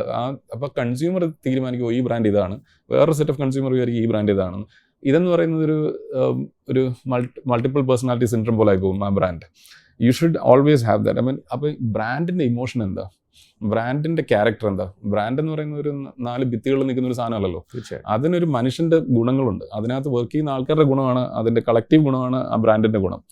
അപ്പം എന്നെ സംബന്ധിച്ചിടത്തോളം ആ വ്യക്തികൾക്കുണ്ടാകുന്ന അതേ വാല്യൂസ് ഇവിടെയും വേണം സ്ഥാപനം. ആ സ്ഥാപനത്തിന് വ്യക്തികളുടെ എല്ലാം കൂടെ കളക്റ്റീവ് എന്നുള്ളത് ആയിരിക്കുകയും ചെയ്യരുത്. വൈൽ ദാറ്റ് ഇസ് ഫാക്റ്റ് ആണെങ്കിൽ പോലും ഈ സ്ഥാപനത്തിനൊരു ഒരു മുഖമുദ്ര വേണം. ആ ഒരു ഐഡന്റിറ്റി ക്രിയേറ്റ് ചെയ്യാനായിട്ട് വാല്യൂസ് വേണം. അവിടെ ഞങ്ങൾ ക്രിയേറ്റ് ചെയ്യുന്ന വാല്യൂ എന്ന് പറഞ്ഞു കഴിഞ്ഞാൽ ഒരിക്കലും മീഡിയോക്കർ ആയിരിക്കരുത്. നമ്മൾ ചെയ്യുന്ന പണിയിൽ വൃത്തിയായിട്ട് അറിയാവുന്ന ആൾക്കാരായിരിക്കണം. അങ്ങനെ തുടങ്ങുന്ന ഒരു വാക്ക് ഒരാൾക്ക് കൊടുത്തിട്ടുണ്ടെങ്കിൽ ചത്താലും അത് ചെയ്തേ പറ്റൂ. ആ രീതി, അതിന് ക്വാളിറ്റിയിൽ ഒരു കോംപ്രമൈസ് ഉണ്ടാവരുത്. കാരണം എന്ന് വെച്ചാൽ ഒരു പ്രാവശ്യം നിങ്ങൾ മോശമായിട്ട് പ്രവർത്തിച്ചു കഴിഞ്ഞാൽ പിന്നെ തീർന്നു, ആ ബ്രാൻഡിന് പിന്നെ എക്സിസ്റ്റൻസ് ഇല്ല. ഞങ്ങൾക്ക് ഈ സെയിൽസ് ഇല്ലാതെ തന്നെയും ഏറ്റവും ആദ്യം തുടങ്ങിയ ക്ലയൻറ്റ് അന്ന് ഞങ്ങളെ ഭയങ്കര ഡൗട്ടോടുകൂടി 2 പേർക്ക് ഒരു ഓപ്പർച്യൂണിറ്റി തന്നിട്ട് ഇന്ന് അത് 100, 150, 200 പേരോളം അവിടെ വർക്ക് ചെയ്യുന്നുണ്ട്. അത്രയും പേര് വർക്ക് ചെയ്യാൻ ആ ബ്രാൻഡ് നമ്മളെ വിശ്വസിക്കുന്നതെന്ന് പറഞ്ഞു കഴിഞ്ഞാൽ സെയിൽസ് കൊണ്ടോ അല്ലെങ്കിൽ അഡ്വർടൈസ്മെൻറ്റ് കൊണ്ടോ ഒന്നുമല്ല. കാരണം അവർ ദേ ഹാവ് സീൻ ഇറ്റ്. നമ്മുടെ കൂടെ 15 വർഷം, ഇന്നത്തെ കാലത്ത് കല്യാണം കഴിച്ചാൽ തന്നെ 7 വർഷം കഴിയുന്നതിനുള്ളിൽ തന്നെ ഓൾമോസ്റ്റ് ഡിവോഴ്സ് നടക്കും. ഇത് 15-16 വർഷമായിട്ട് നമ്മുടെ കൂടെ ഒരു ബ്രാൻഡ് ഉണ്ടെന്നുണ്ടെന്നുണ്ടെങ്കിൽ അത്രയും ട്രസ്റ്റ്. ഈ 15 കൊല്ലത്തെ ജേർണിയിൽ എവിടെയെങ്കിലും നഷ്ടങ്ങൾ ഉണ്ടായിട്ടുണ്ടോ? അങ്ങനെ ഉണ്ടായിട്ടുണ്ട്. 4-5 ഫിനാൻഷ്യലി കോവിഡ് ടൈമിൽ നഷ്ടം വന്നിട്ടുണ്ട്. 4-5 മില്യൺ പുറകോട്ട് പോയി. അത് കുറച്ചൊരു ഡിഫിക്കൽട്ട് സിറ്റുവേഷനാണ്. കാരണം ആസ് എൻ ഓൺട്രപ്രണർ ഞാനത് അങ്ങനെ പ്രതീക്ഷയില്ല. ഇങ്ങനൊരു സിറ്റുവേഷൻ കോവിഡ് വരുന്ന പ്രതീക്ഷയില്ല. പക്ഷേ മറ്റേ recessions I always expected, I had plans. പക്ഷെ ഇത് വന്നു കഴിഞ്ഞപ്പോൾ ഞാനിങ്ങനെ ഞാൻ ഒരാഴ്ച എനിക്ക് കഷ്ടപ്പെടായിരുന്നു. എൻ്റെ കൊച്ചിൻ്റെ കൂടെ കിടക്കുമ്പം ചില സമയത്ത് ഞാൻ ആലോചിക്കും, ഇവൻ വളർന്നു വലുതാകുമ്പം പഴയ കുഞ്ചാക്കോൻ്റെ ഒരു മൂവിയാണ് എനിക്ക് മീര ജാസ്മിനൊക്കെ അഭിനയിച്ചത്. പക്ഷേ ഇപ്പം എനിക്ക് ഓർമ്മയില്ല. അതിനകത്ത് അവരുടെ അച്ഛൻ ഭയങ്കര പണക്കാരനായിരുന്നു. അത് കഴിഞ്ഞിട്ട് അയാൾ എല്ലാം വിറ്റിട്ട് ഭയങ്കര കഷ്ടപ്പാടിൻ്റെ പക്കത്തിലോട്ട് പോയ ഒരു സ്റ്റോറി ഉണ്ട്. എനിക്ക് ആ സിനിമയുടെ സീൻസ് എല്ലാം തലയിൽ വരുമായിരുന്നു. ഇവൻ മിക്കവാറും എന്നെ കുറേ നാൾ കഴിയുമ്പോൾ അയാൾക്ക് വിവരമില്ലാത്തതുകൊണ്ട് ഞാൻ പണ്ട് ജനിച്ചപ്പോൾ ഞാൻ ഇങ്ങനെയൊക്കെ ആയിരുന്നു. പക്ഷേ അത് കഴിഞ്ഞപ്പോൾ അയാൾ ഇങ്ങനെ കുറേ ആലോചിച്ചപ്പോൾ എനിക്ക് തോന്നി, what is the equation for failure? Equation for failure is your inability to think. നിങ്ങൾക്ക് ചിന്തിക്കാനുള്ള കഴിവില്ല, ചിന്തകളെ ഒരു വാല്യൂയിലോട്ട് കൊണ്ടെത്തിക്കാനുള്ള കഴിവില്ല എന്നുള്ളതാണ്. എന്നിട്ട് ഞാൻ എന്നോട് ചോദിച്ചു, നീ അതാണോ അതോ നീ ഒരു പൊട്ടനാണോ ആ രീതിയിൽ, അതോ നിനക്ക് അതിനുള്ള കഴിവുണ്ടോ? അതെനിക്ക് ആ ക്വസ്റ്റ്യൻ ഒരു കാര്യമുണ്ട്. അറ്റ് ഓൺട്രപ്രണർ ലെവലിൽ നിങ്ങളെ ക്രിട്ടിസൈസ് ചെയ്യാനും നിങ്ങൾക്ക് നിങ്ങളെ നല്ല വഴി കൊണ്ടുപോകാനും നിങ്ങൾ മാത്രമേ ഉള്ളൂ. Absolutely right. അപ്പം ആ ഒരു സാധനം നിങ്ങളുടെ പെർസിവിയറൻസ്, നിങ്ങൾക്ക് ഒരു റെസിസ്റ്റൻസിനെ ഓവർകം ചെയ്യാനുള്ള കഴിവ് എക്സ്ട്രീം ആയിരിക്കണം. അതിന് നിങ്ങൾ തന്നെ ഉള്ളൂ, വേറെ ആരും വരാൻ പോകുന്നില്ല. അപ്പോൾ അങ്ങനെ ഒരു 3-4 ദിവസം ഞാൻ ഭയങ്കര ഒരു വല്ലാത്തൊരു ഡിപ്രസ് സ്റ്റേജിലാണ്. എൻ്റെ ആദ്യത്തെ ബൈക്ക് തന്നെ മേടിക്കാൻ, ഈ ബൈക്ക് കമ്പം തുടങ്ങാനുള്ള ബൈക്ക് എനിക്ക് ഭയങ്കര പേടിയുള്ള സാധനം. അതിന് 2-3 ആക്സിഡൻസ് ഉള്ളതുകൊണ്ട്. പക്ഷേ ആ സമയത്ത് കോവിഡിന് കാർ എടുത്ത് വെളിയിൽ പോകാൻ പറ്റത്തില്ല, പോലീസുകാർ ഓടിച്ചിട്ടടിക്കും. അപ്പോൾ അന്ന് ഞാൻ ഫസ്റ്റ് ബൈക്ക് മേടിച്ചു. കാരണം ഒറ്റയ്ക്ക് പോയി ഏതെങ്കിലും ഒരു വരമ്പത്ത് പോയി വെറുതെ ഇരിക്കണം എന്നുള്ളതായിരുന്നു ആഗ്രഹം. കാരണം അത്രയ്ക്കും പ്രശ്നമായിരുന്നു. പക്ഷെ അത് കഴിഞ്ഞപ്പോൾ ഞാൻ തിരിച്ചു വന്നു. ഇങ്ങനെ യു കനോട്ട് ഡൈ ഡൗൺ എന്നുള്ള ഒരു സ്ഥാനം തലയിൽ കയറി. അത് കഴിഞ്ഞ് നെക്സ്റ്റ് ഇയറിൽ 10 മില്യൺ എക്സ്ട്രാ ഉണ്ടാക്കി. ആ 4 പോയത് പ്ലസ് വന്നു. That's because how we approach the whole situation. നമ്മൾ ക്ലയൻസിനോട് പോയി പറഞ്ഞു, നിങ്ങൾക്ക് ഇങ്ങനെ ഒരു സിറ്റുവേഷൻ ഉണ്ടെന്ന് നമുക്കറിയാം, we practically given discounts and other values എന്നുള്ളത് നിങ്ങൾ ഈ ഒരു വർഷം നിങ്ങൾക്ക് അറിയത്തുള്ളൂ എന്താ ചെയ്യേണ്ടതെന്ന്. അപ്പോൾ നിങ്ങൾക്ക് അറിയാൻ പാടില്ലാത്ത സമയത്ത് we will invest from our side for you. എന്നിട്ട് നിങ്ങൾ ഇതൊന്ന് ഓവർകം ചെയ്ത് വരാൻ നേരത്തെ നിങ്ങൾക്ക് ഭയങ്കര സ്പീഡിൽ ആക്സിലറേറ്റ് ചെയ്യാനുള്ള സാധനങ്ങൾ ഞങ്ങൾ ചെയ്തു വെക്കാം. അന്ന് നിങ്ങൾക്ക് വാല്യൂ ഉണ്ടെങ്കിൽ അന്ന് കാശ് തന്നാൽ മതി. അങ്ങനെ ഞാൻ എൻ്റെ നഷ്ടത്തിനെ ഞാനൊരു ഇൻവെസ്റ്റ്മെൻ്റ് ആക്കി മാറ്റി. അങ്ങനെയായിരുന്നു അത് രക്ഷപ്പെട്ടതാണ്. അതുപോലെ തന്നെ എല്ലാവർക്കും ഈ സംരംഭം പറ്റുമോ എന്നുള്ളൊരു ചോദ്യമുണ്ട്. ഓൺട്രപ്രണർഷിപ്പ് എല്ലാവർക്കും പറ്റിയതാണോ? ഇപ്പോൾ നമ്മൾ തന്നെ കണ്ടിട്ടുണ്ട് ഇൻട്രാപ്രണേഴ്സ്, നമുക്ക് ഈ സ്ഥാപനത്തിൻ്റെ അകത്ത് തന്നെ വളരുന്നവർ. അപ്പോൾ എല്ലാവരും ഓൺട്രപ്രണർഷിപ്പിനോട്ട് ഇറങ്ങണം എന്ന് എനിക്കും തോന്നിയിട്ടില്ല. കാരണം എല്ലാവർക്കും പറഞ്ഞിട്ടുള്ള പണിയല്ല ഇത്. അപ്പോൾ ഇതിനകത്ത് നിന്നും വളരാൻ സാധിക്കില്ലേ? അതോ പുറത്ത് മാത്രമേ വെൽത്ത് ഉണ്ടാക്കാൻ? ഇല്ല, പുറത്തല്ല. എങ്ങനെയാണ് സുന്ദർ പിച്ചൈ കയറി അവിടെ വന്നിട്ടുള്ളത്? എത്രയോ എനിക്ക് തോന്നുന്നു ഓൺട്രപ്രണേഴ്സിനേക്കാളും കൂടുതൽ എൻ്റർപ്രണേഴ്സ് ആക്ച്വലി വെൽത്ത് ജനറേറ്റ് ചെയ്യാം. കാരണം ഓൺട്രപ്രണർഷിപ്പ് ഇസ് ബിയോണ്ട് ഒരു ടെക്നോപ്രണർഷിപ്പോ അല്ലെങ്കിൽ beyond your idea. Idea is all great. പക്ഷേ ഈ സാധനം നമ്മുടെ ഒരു സോഷ്യോ പൊളിറ്റിക്കൽ എക്കണോമിക്കൽ സ്പേസിലോട്ട് ഇറങ്ങി വരുമ്പോഴാണ് ഇതിൻ്റെ ബാക്കിയുള്ള പ്രശ്നങ്ങൾ വരിക. പിന്നെ ഇതിനൊരു സ്ഥായിയായിട്ടുള്ള ഒരു ബിസിനസ്സിനൊരു സ്ഥായിയായിട്ടുള്ള ഒരു അപ്രോച്ച് ഇല്ല. I don't think there is any even സയൻസിലാണെങ്കിൽ പോലും എവിടെയാണെങ്കിൽ പോലും ഇതിന് കോൺസ്റ്റന്റ് ഇന്നോവേഷൻ ഇവോൾവ് ചെയ്തുകൊണ്ടിരിക്കണം. അത് ഇവോൾവ് ചെയ്യുന്നത് നാട് ഇവോൾവ് ചെയ്തതിനു ശേഷം നിങ്ങൾ ഇവോൾവ് ചെയ്യുന്നത് നിങ്ങൾ നശിച്ചു. നാട് ഇവോൾവ് ചെയ്യുന്നതിന് മുമ്പ് നിങ്ങൾ ഇവോൾവ് ചെയ്തിട്ടുണ്ടാണ്. അപ്പം ദാറ്റ് മീൻസ് ആ entrepreneur is he is actually in LKG, UKG every other time because he never gets to a PhD stage. പഠിച്ചുകൊണ്ടേയിരിക്കുക. ജീവിതം കഷ്ടപ്പാടാണ്. അപ്പോൾ അതുകൊണ്ട് തന്നെ എല്ലാവർക്കും ഓൺട്രപ്രണർ ആകാൻ പറ്റുമെന്ന് എനിക്ക് തോന്നുന്നില്ല. കാരണം അതിന് വേറൊരു കൈൻഡ് ഓഫ് റെസിലിയൻസ്, വേറൊരു കൈൻഡ് ഓഫ്. പക്ഷെ അകത്തുനിന്ന് വളർന്നവരുണ്ട്. ഇപ്പോൾ ലിറ്ററസി തന്നെ ഏറ്റവും കൂടുതൽ സാലറി വാങ്ങുന്ന ആളാരായിരിക്കും? അത് അങ്ങനെ എക്സ്പ്ലിസിറ്റ് ആയിട്ട് പറയാമെന്ന് അറിയത്തില്ല. പക്ഷേ എന്നിരുന്നാലും ഇന്ത്യയിൽ നമ്മളൊരു ഓൾമോസ്റ്റ് ലൈക്ക് ഒരു നെറ്റ് ഇഫക്റ്റ് എന്ന് പറയുന്ന ഒരു 2 കോടിയോളം കമ്പനിയുടെ കോസ്റ്റുള്ള ആൾക്കാരുണ്ട്. 2 കോടി ഒരു വർഷം സാലറി നമ്മൾ കൊടുക്കുന്ന ആൾക്കാർ ഇന്ത്യയിൽ. വിദേശത്ത് അതിൽ കൂടുതലായിരിക്കാം. വിദേശത്ത് ഭയങ്കര കൂടുതലാണ്. വിദേശത്ത് വെച്ചാൽ 500,000 ഒക്കെ ആയിരിക്കും. 500,000 മുകളിൽ സാലറി ഉള്ള ആൾക്കാരുണ്ട്. നമ്മുടെ കൂടെ തന്നെ ഉണ്ട്. നമ്മുടെ കൂടെ തന്നെ ഉണ്ട്. ശരി, അപ്പൊ നമ്മളൊരു ഓൺട്രപ്രണർ ആവണമെന്നൊന്നുമില്ല വെൽത്ത് ക്രിയേറ്റ് ചെയ്യാനായിട്ട്. ആവശ്യമില്ല. പക്ഷേ ഈ ഓൺട്രപ്രണർഷിപ്പിലൊക്കെ വരുമ്പോൾ അവിടെ ഇപ്പം താങ്കളെ പോലെ തന്നെ ചിലപ്പോൾ ആ കോവിഡ് സമയത്ത് താങ്കൾ തീരുമാനിച്ച പോലെ തന്നെ ആ സിനിമയിൽ കണ്ട പോലെ തന്നെ ചിലർ തകർന്നു പോകുന്നുണ്ട്. ഈ ചാലഞ്ചസ് എന്ന് പറയുന്ന സാധനം ഓൺട്രപ്രണർഷിപ്പിൽ എപ്പോഴാണ് വരുന്നതെന്ന് അറിയില്ല, എന്ത് രൂപത്തിലാണ് വരുന്നതെന്ന് അറിയില്ല. അത് ചിലപ്പോൾ പ്രളയത്തിൻ്റെ രൂപത്തിലായിരിക്കാം, കോവിഡിൻ്റെ രൂപത്തിലായിരിക്കാം, പലതിൻ്റെ രൂപത്തിലാണ്. ചിലത് ഞാൻ കണ്ടിട്ടുണ്ട് അവിടെ നിന്ന് വിട്ടുകളയും.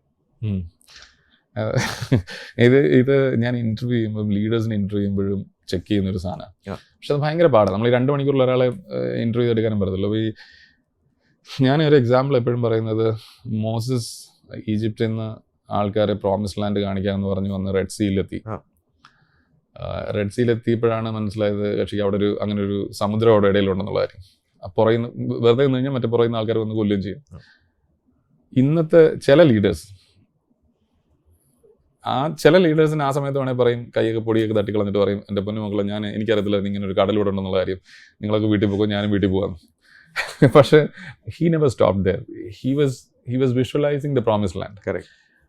So you're able, ഒരു ലീഡർ when you ഒരു മതിലെ എനിക്ക് മലയാളത്തിൽ കറക്റ്റ് അത് എങ്ങനെ പറയണമെന്ന് അറിയില്ല. ഞാൻ മലയാളം മീഡിയത്തിൽ വന്നതാണ്. പക്ഷേ ഡിസ്റെസ്പെക്ട് കൊണ്ടൊന്നുമല്ല, ജീവിതം ഇങ്ങനെ ആയതുകൊണ്ട് പറ്റിപ്പോയതാ.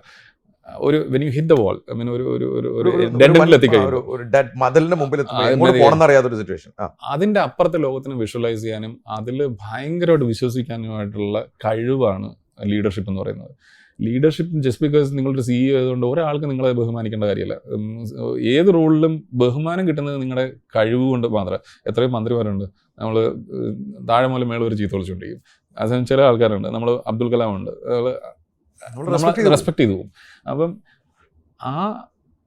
ആ ഒരു ആസ്പെക്റ്റ് മനസ്സിലാക്കിയിട്ട് അതിനെ നിങ്ങൾ നയിക്കുന്ന പ്രസ്ഥാനത്തിനെ അല്ലെങ്കിൽ നിങ്ങളുടെ മിഷനെ അതിനെ ഫുള്ളായിട്ട് ക്ലാരിറ്റിയോടുകൂടി കാണാനുള്ള കഴിവാണ് ആക്ച്വലി ലീഡർഷിപ്പ്. അത് ഏത് ലെവലിലാണെങ്കിലും, താഴെയാണെങ്കിലും മുകളിലാണെങ്കിലും ആ ക്ലാരിറ്റി ഉണ്ടെങ്കിൽ കോൺഫിഡൻസ് നാച്ചുറലി വരും.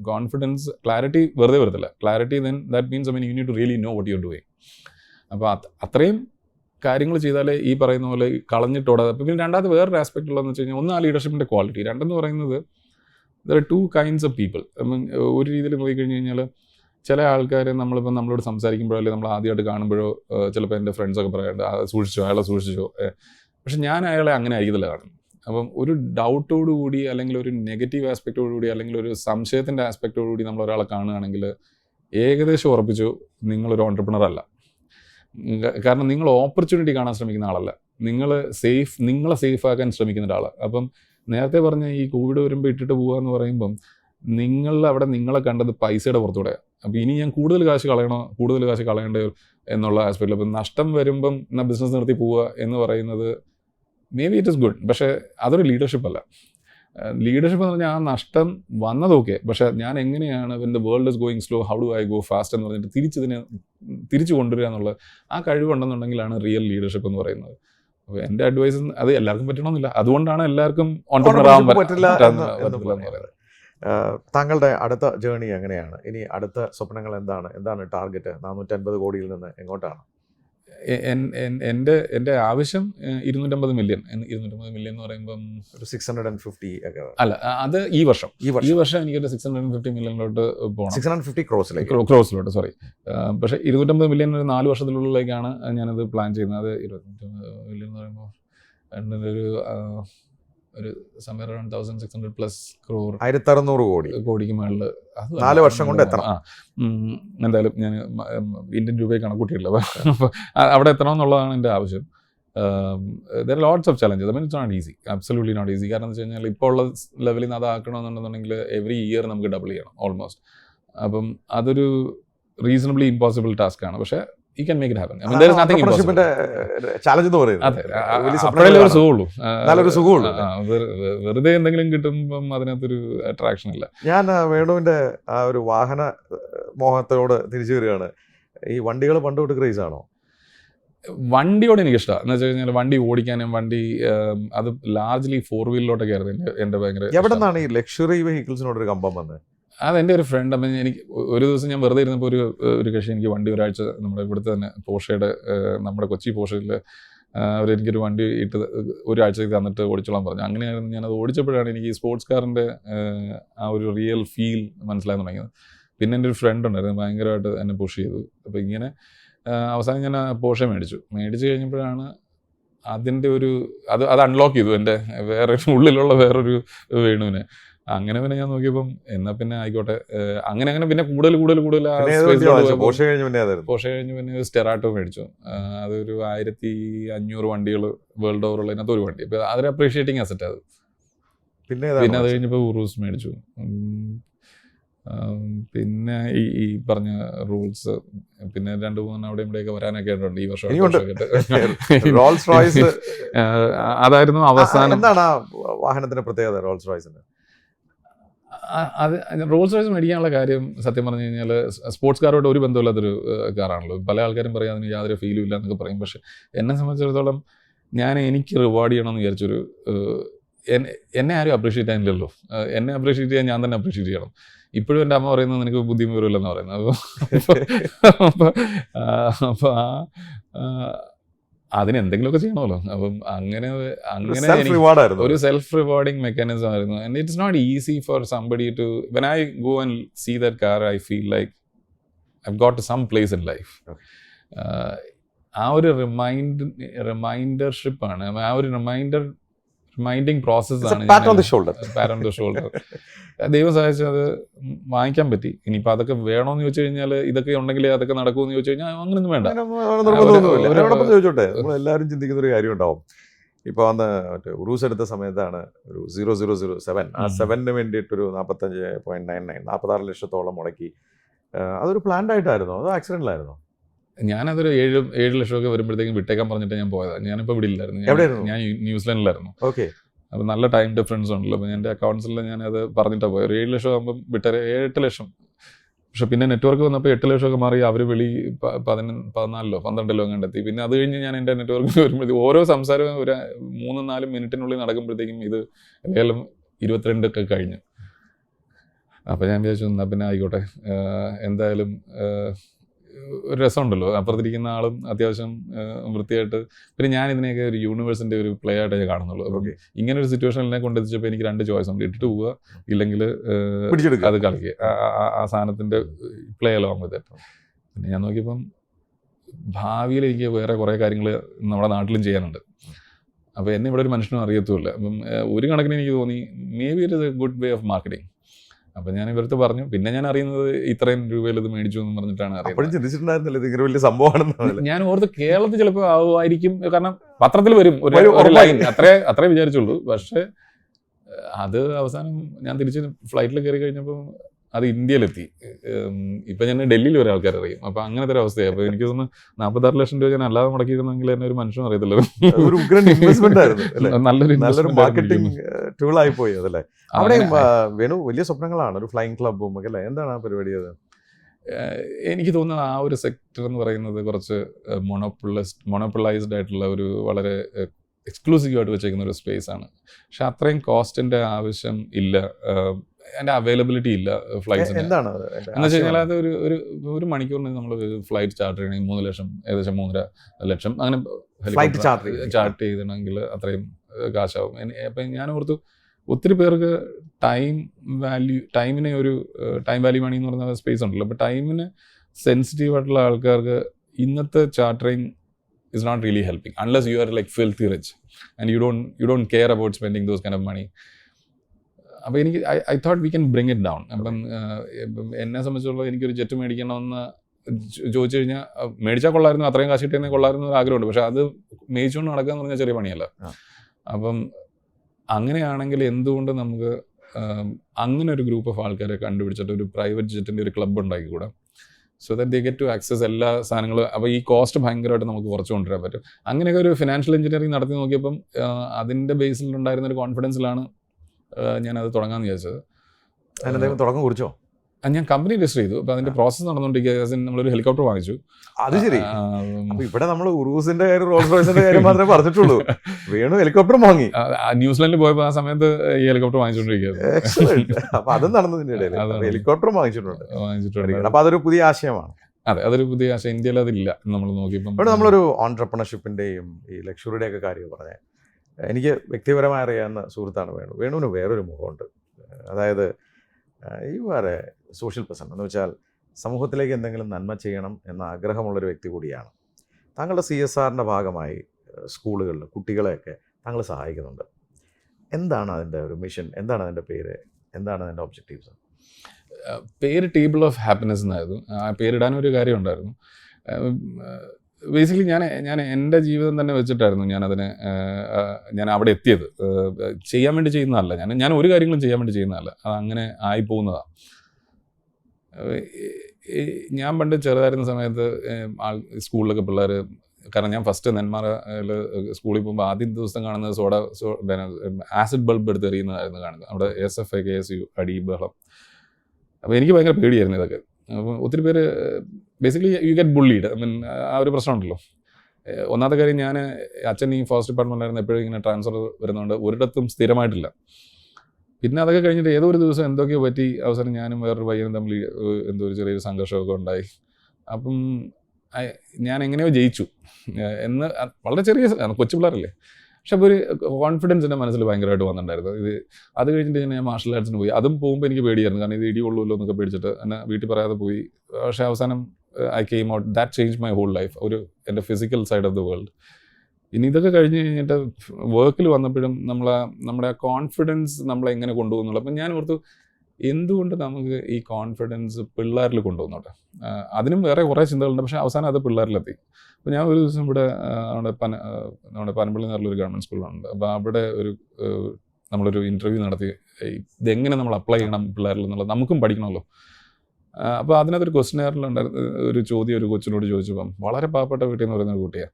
അതിനോട് ചോദിച്ചു, നിങ്ങളുടെ റോൾ മോഡൽ ആരാ? അപ്പം നമ്മൾ ഓർത്തു മറ്റേ അബ്ദുൽ കലാമെന്നോ അല്ലെങ്കിൽ ആരെങ്കിലും പേര് എഴുതുമെന്ന് വിചാരിച്ചു. അപ്പോൾ ഈ പയ്യനൊന്നും എഴുതിയില്ല. അപ്പോൾ ഇൻ്റർവ്യൂ നടത്തി, നമ്മൾ സംസാരിച്ചു പറഞ്ഞത്. അപ്പോൾ അവൻ പറഞ്ഞു, എനിക്ക് റോൾ മോഡൽ ഇല്ല. അപ്പം വിചാരിച്ചു ഇനി ഇതെന്താണെന്ന് മനസ്സിലാവാത്തതുകൊണ്ടായിരിക്കും എന്ന് വിചാരിച്ചു. അപ്പോൾ അവനോട് ചോദിച്ചപ്പോൾ അവൻ്റെ രണ്ടാമത്തെ തിരിച്ചുള്ള ചോദ്യം ഒന്നും ഇതായിരുന്നു, why should I have a role model? എനിക്ക് എന്തിനാ റോൾ മോഡൽ? അത് വല്ലാത്ത ചോദ്യം. ഞാൻ അന്ന് മനസ്സിലാച്ചു, അവനെ ഞാൻ ഹയർ ചെയ്യും. അവൻ്റെ ജീവിതം I will take care of his. കാരണം അവൻ്റെ വേ ഓഫ് തിങ്കിങ്, കോൺഫിഡൻസ്. അപ്പം ഈ ഒരു കൊച്ചിനെ ഇതേപോലെ തന്നെ വേറൊരു സിറ്റുവേഷൻ ഉണ്ടായത്, ഞാനും എൻ്റെ CFOയും അന്ന് എൻ്റെ കൂടെ ഉണ്ടായിരുന്ന ബ്രജേഷ് എന്നൊക്കെ പറഞ്ഞിട്ട് ഞങ്ങളെല്ലാവരുടെ വർക്കലയിലായിരുന്നു. അപ്പം 2-3 ദിവസം വെറുതെ റിലാക്സ് ചെയ്യാൻ പോയത് ഫാമിലിയായിട്ട്. നമ്മൾ ഒരു ക്ലിഫിൻ്റെ സൈഡിലായിരുന്നു. അവിടെ ഒരു സ്പേസിൽ അവർ ക്രിക്കറ്റ് കളിച്ചുകൊണ്ടിരിക്കുക കുറേ പിള്ളേർ. അപ്പം നമ്മൾ ആദ്യമേ നിങ്ങളുടെ കൂടെ കളിച്ചോട്ടെ എന്ന് ചോദിച്ചപ്പോൾ നാച്ചുറലി അവർക്ക് ഇഷ്ടമല്ല, അവർ മൈൻഡ് ചെയ്ത് പോലുമില്ല. അവരെ മടലൊക്കെ വെച്ചിട്ട് ക്രിക്കറ്റ് കളിച്ചുകൊണ്ടിരിക്കുക. അപ്പം ഞാൻ പറഞ്ഞാ, നീ പോയി ക്രിക്കറ്റ് ബാറ്റും ബോളും മേടിച്ചു. അപ്പോൾ സ്നേഹം കൂടി. അപ്പോൾ പൈസ കൊടുത്തു. അപ്പം തന്നെ അവർ പോയി ബാറ്റും ബോളൊക്കെ മേടിച്ചിട്ട് ബാക്കി എനിക്ക് തന്നു. ഞാൻ പറഞ്ഞത് വേണ്ട, നീ വെച്ചോ, ചെറിയ കാശെന്ത് വരുന്നു. അപ്പോൾ ഞാൻ എന്നിട്ട് കീപ്പറായിട്ട് കളിച്ചുകൊണ്ടിരിക്കുമ്പം ഈ ബോൾ ക്ലിഫിൽ താഴെ പോയി. അപ്പോൾ ഞാനത് എടുക്കാനായിട്ട് പോയപ്പോൾ എന്നെ കൊണ്ട് പറ്റത്തില്ല. അത് കുറച്ച് അത്ലറ്റിക് ആയിട്ടുള്ള ആൾക്കാർക്ക് താഴെ ഇറങ്ങാൻ പിള്ളേർക്ക് പറ്റും. പക്ഷേ ഭയങ്കര സ്മെല്ല് അവിടെ നിന്ന് വരുന്നുണ്ടായിരുന്നു. അപ്പോൾ ഈ ചിക്കൻ, അപ്പോൾ ഞാൻ ഈ പിള്ളേർക്ക് ചോദിച്ചു പറഞ്ഞു, ചിക്കൻ വേസ്റ്റൊക്കെ ഇഷ്ടംപോലെ ഡംപ് ചെയ്യുന്നത്. അപ്പോൾ ഞാൻ ഈ പിള്ളേരോട് ചോദിച്ചു, നിങ്ങൾക്ക് തോന്നി ഇത് കാണുമ്പോൾ നിങ്ങൾക്ക് എന്തെങ്കിലും വികാരം തോന്നുന്നുണ്ടോ? ഇത് ചെയ്തുകൂടാത്തതാണോ, അതോ കുഴപ്പമൊന്നുമില്ലാത്ത? അവർ പറഞ്ഞു, ഇല്ല വേണിച്ചേട്ടാ, ഞങ്ങൾക്കൊന്നും ഇഷ്ടമല്ലത്, പക്ഷേ നമുക്കൊന്നും ചെയ്യാൻ പറ്റത്തില്ലല്ലോ. അപ്പോൾ എൻ്റെ മനസ്സിൽ ഞാനിങ്ങനെ ആലോചിക്കായിരുന്നു, നമുക്ക് ഈ കുട്ടികളെ വെച്ചിട്ട് റെവല്യൂഷൻ നടത്തി കഴിഞ്ഞാൽ എങ്ങനെ ഇരിക്കും?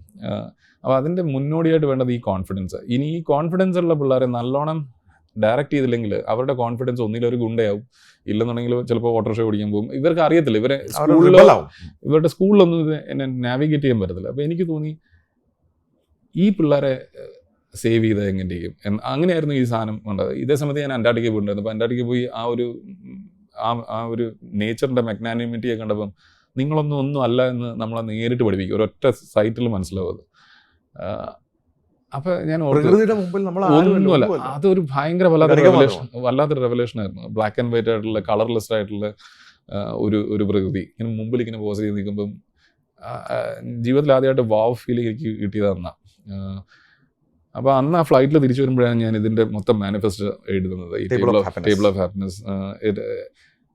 and it should feed your stomach also, and happiness don't come when you are starving. അപ്പം അങ്ങനെ കുറേ തോട്ടുകൾ വെച്ചിട്ട് ചെയ്തു. അതുകൊണ്ട് എനിക്ക് വേണ്ടത് ഒരു വേൾഡിലെ one of the biggest innovation village for under privilege kids. Not that I mean privilege കിഡ്സിന് അവിടെ ആക്സസ് ഇല്ല എന്നുള്ളതൊന്നുമല്ല, അങ്ങനെയൊന്നുമില്ല, വിവേചനങ്ങളൊന്നുമില്ല. പക്ഷെ largely focused on that community. അപ്പോൾ ഇങ്ങനെ 5,000 സ്ലംസ് ഉണ്ട് ഇന്ത്യ ഓവർ. അപ്പോൾ അതിൽ നിന്ന് നമ്മൾ ഒരു 50 പിള്ളേരെ വെച്ചെടുത്താൽ തന്നെയും ആ വില്ലേജ് ക്രിയേറ്റ് ചെയ്ത് കഴിഞ്ഞാൽ നമ്മുടെ ഓറോവില്ലിൻ്റെ ഒക്കെ ഒരു വില്ലേജ് കോൺസെപ്റ്റ് ഇല്ലേ, അതൊക്കെ ബോറോ ചെയ്തിട്ടാണ് നമ്മൾ ഇത് തുടങ്ങിയത്. അപ്പോൾ അതിൻ്റെ വളരെ വളരെ ഹമ്പിൾ ആയിട്ടുള്ള ആക്ഷൻസ് മാത്രമേ ഇപ്പോൾ നടക്കുന്നുള്ളൂ. ഞാൻ വെളിയിൽ പോയി ആൾക്കാർക്ക് പൈസ ചോദിക്കുന്നത് എനിക്ക് ഇഷ്ടമില്ലാത്തതുകൊണ്ട് നമ്മൾ തന്നെ അത് സ്വരൂപിച്ച് വെച്ചിട്ട് ആ ഒരു സ്കൂളിന് വേണ്ടിയിട്ടുള്ള പരിപാടിയാണ് ചെയ്തുകൊണ്ടിരിക്കുന്നത്.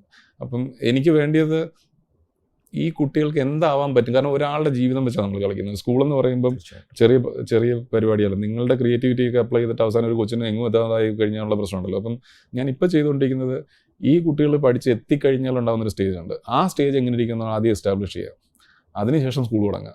അപ്പോൾ അതിൻ്റെ പ്രോസസ്സിലാണ്. അപ്പോൾ അതിൻ്റെ ഇടയിലാണ് ഇപ്പോൾ ഇരിക്കുന്നത്. തീർച്ചയായിട്ടും വേണു ഒരു കാര്യത്തിന് ഇറങ്ങി അത് അങ്ങറ്റം വരെ പോകുന്ന അറിയാവുന്ന ഒരു വ്യക്തി, അതുകൊണ്ട് അത് നടക്കുമെന്ന് എനിക്ക് പൂർണ്ണ വിശ്വാസമുണ്ട്. Venu, one final question. നമ്മുടെ ലംബോർഗിനി, ഉറൂസ്, റോൾസ് റോയ്സ്, ഹെലികോപ്റ്റർ വരെ ശേഖരത്തിലുണ്ടെന്ന് പറഞ്ഞു. അടുത്ത വാഹനം ഏതാണ്? അടുത്തത് 2-3 ഉണ്ട്. ഞാൻ ഇതുവരെ പറയാത്ത 2 ഉണ്ട്, പറയാത്ത 1 ഉണ്ട്. അത് പറയണമെന്ന് എനിക്കറിയാൻ പാടില്ല. അത് ഞാൻ അത് ഹോൾഡ് ചെയ്ത് വെക്കാം. അതിപ്പോൾ മേ ബി ഈ വർഷം അവസാനം വരും. പക്ഷേ ഞാൻ ഭയങ്കര ക്യൂരിയോസിറ്റിയോടുകൂടി നോക്കിക്കൊണ്ടിരിക്കുന്ന ഒരു പോർഷയുടെ ഒരു GT3 RS എന്ന് പറഞ്ഞൊരു ട്രാക്ക് മെഷീനുണ്ട്. ഞാനത് ഈ അടുത്തിടയ്ക്ക് ഓടിച്ചു ഡൽഹിയിൽ പോയി. That's A beast. അത് എൻ്റെ ഉദ്ദേശം എൻജിനുകൾ കളക്ട് ചെയ്യുക എന്നുള്ളതാണ്, റാദർ ദാൻ ഒരു ബ്രാൻഡിനപ്പുറം. അപ്പം ഇതൊക്കെ ഇപ്പം ഹൈബ്രിഡ് ആവും അല്ലെങ്കിൽ ഇലക്ട്രിക് ആവും. അപ്പം എനിക്ക് ഇൻറ്റേർണൽ കമ്പസ്റ്റൻ എഞ്ചിനോട്, IC എഞ്ചിനോട് കുറച്ച് താല്പര്യം കൂടുതലാണ്. അപ്പം V6, V8, V10, V12 അപ്പം അങ്ങനെ കളക്ട് ചെയ്യുന്നതൊക്കെ ചിലപ്പോൾ ആന്റിക്സ് ആവും. ആന്റിക്സ് ഇതൊന്നും ഉണ്ടാവില്ലായിരിക്കും അല്ലേ? പിന്നെ ഈ പൈസ എന്ന് പറയുന്നൊരു സാധനം നിങ്ങളുടെ ഇമാജിനേഷൻ്റെ കോൺസിക്വൻസാണ്. അപ്പം ഞാൻ പൈസയെക്കുറിച്ച് വറിയിടാവുന്ന ആളല്ല. ഉള്ളതുപോലെ ഉപയോഗിക്കുക, നല്ല വഴിയിൽ ഉപയോഗിക്കുക. ഈ നല്ല അല്ലാത്തൊരു വഴി, ഇപ്പം നാട്ടുകാരുടെ മുമ്പിൽ നല്ല അല്ലാത്ത വഴി ഞാൻ ഈ കാറിൽ വിടുന്നു, അത് ഞാൻ എന്നോടുള്ള ഒരു സ്നേഹം കാണിക്കുന്നതെന്ന് മാത്രമേ ഉള്ളൂ. പക്ഷെ അതല്ലാതെ ബാക്കിയുള്ളതുണ്ടല്ലോ, ബാക്കിയുള്ളത് ഇത്രയും ആൾക്കാർക്കുള്ള അവരുടെ എംപ്ലോയ്മെൻറ്റ്, അവരുടെ ഫാമിലി സന്തോഷത്തിരിക്കുന്നത് കാണുമ്പോൾ ഉണ്ടാകുന്ന ഒരു സുഖം അത് വേറെ ഉണ്ട്. ലിറ്റ്മസ് 7ന്റെ 1000 എന്നുള്ളത് വളർന്നുകൊണ്ടിരിക്കുകയാണ് ഇപ്പോൾ ആ നമ്പർ. അതെ, 1000 എന്നുള്ളത് എൻ്റെ ഇമ്മീഡിയറ്റ് ആവശ്യം 4 വർഷം കൊണ്ട് 4000 പേരിൽ എത്തുക എന്നുള്ളതാണ്. പക്ഷേ ആ 4000 എന്ന് പറയുന്നത് ഇപ്പോഴത്തെ ഒരു AI ഒരു സിറ്റുവേഷനിൽ it is going to be കുറച്ച് ട്രിക്കിയാണ്. അപ്പം അതെൻ്റെ ഒരു വലിയൊരു വേറൊരു സ്പേസാണ്. എനിക്ക് തോന്നുന്നത് നമ്മൾ ലോകത്തിലെ തന്നെ ആദ്യത്തെ ഹ്യൂമൻ ലൈക്ക് AI നമ്മൾ അതിൻ്റെ അച്ചീവ് ചെയ്തിട്ടുണ്ട്. ഞാൻ കഴിഞ്ഞ പ്രാവശ്യം നമ്മൾ തമ്മിലിരുന്ന് സംസാരിക്കുമ്പം നമ്മളിരുന്ന ആ ഇൻ്റർവ്യൂവിൽ അന്ന് ഞാൻ പറഞ്ഞിരുന്ന സാധനം ആക്ച്വലി നമ്മൾ അത് എസ്റ്റാബ്ലിഷ് ചെയ്തു. ഇനി അതിനെ ഒരു പ്രോപ്പറായിട്ടൊരു വേൾഡിലോട്ട് കൊണ്ടുപോകുന്ന ഒരു സ്പേസിലോട്ട് അതെങ്ങനെ വേണം, ആര് കൊണ്ടുപോകണം. വൺസ് അത് വന്നു കഴിഞ്ഞാൽ നമ്മൾ ഇനിയും ഒരു മീറ്റിംഗ്, യാത്രയിൽ കുടുംബം സ്ട്രോങ് ആയിട്ട് കൂടെ ഉണ്ട്, വൈഫും. അതില്ലാതെ എങ്ങും എത്താൻ പറ്റും എന്ന് എനിക്ക് തോന്നുന്നില്ല. കാരണം ഞാൻ എൻ്റെ ഡെസിഷൻസിലെല്ലാം ആരും സ്വന്തം വീട്ടിലായിക്കോട്ടെ, എൻ്റെ അച്ഛനും അമ്മ ആയിക്കോട്ടെ, അല്ലെ വൈഫിൻ്റെ വീട്ടിലായിക്കോട്ടെ, ആരും നീ ചെയ്യുന്നത് തെറ്റാണെന്നോ അല്ലെ പോരുതെന്നോ അങ്ങനെയൊന്നും പറയാൻ വന്നിട്ടില്ല.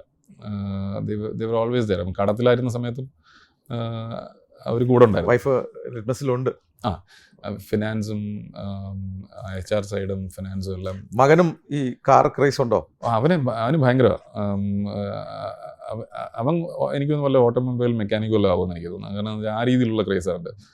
അവന് അറിയാൻ പാടില്ലാത്ത കാര്യങ്ങളൊന്നുമില്ല.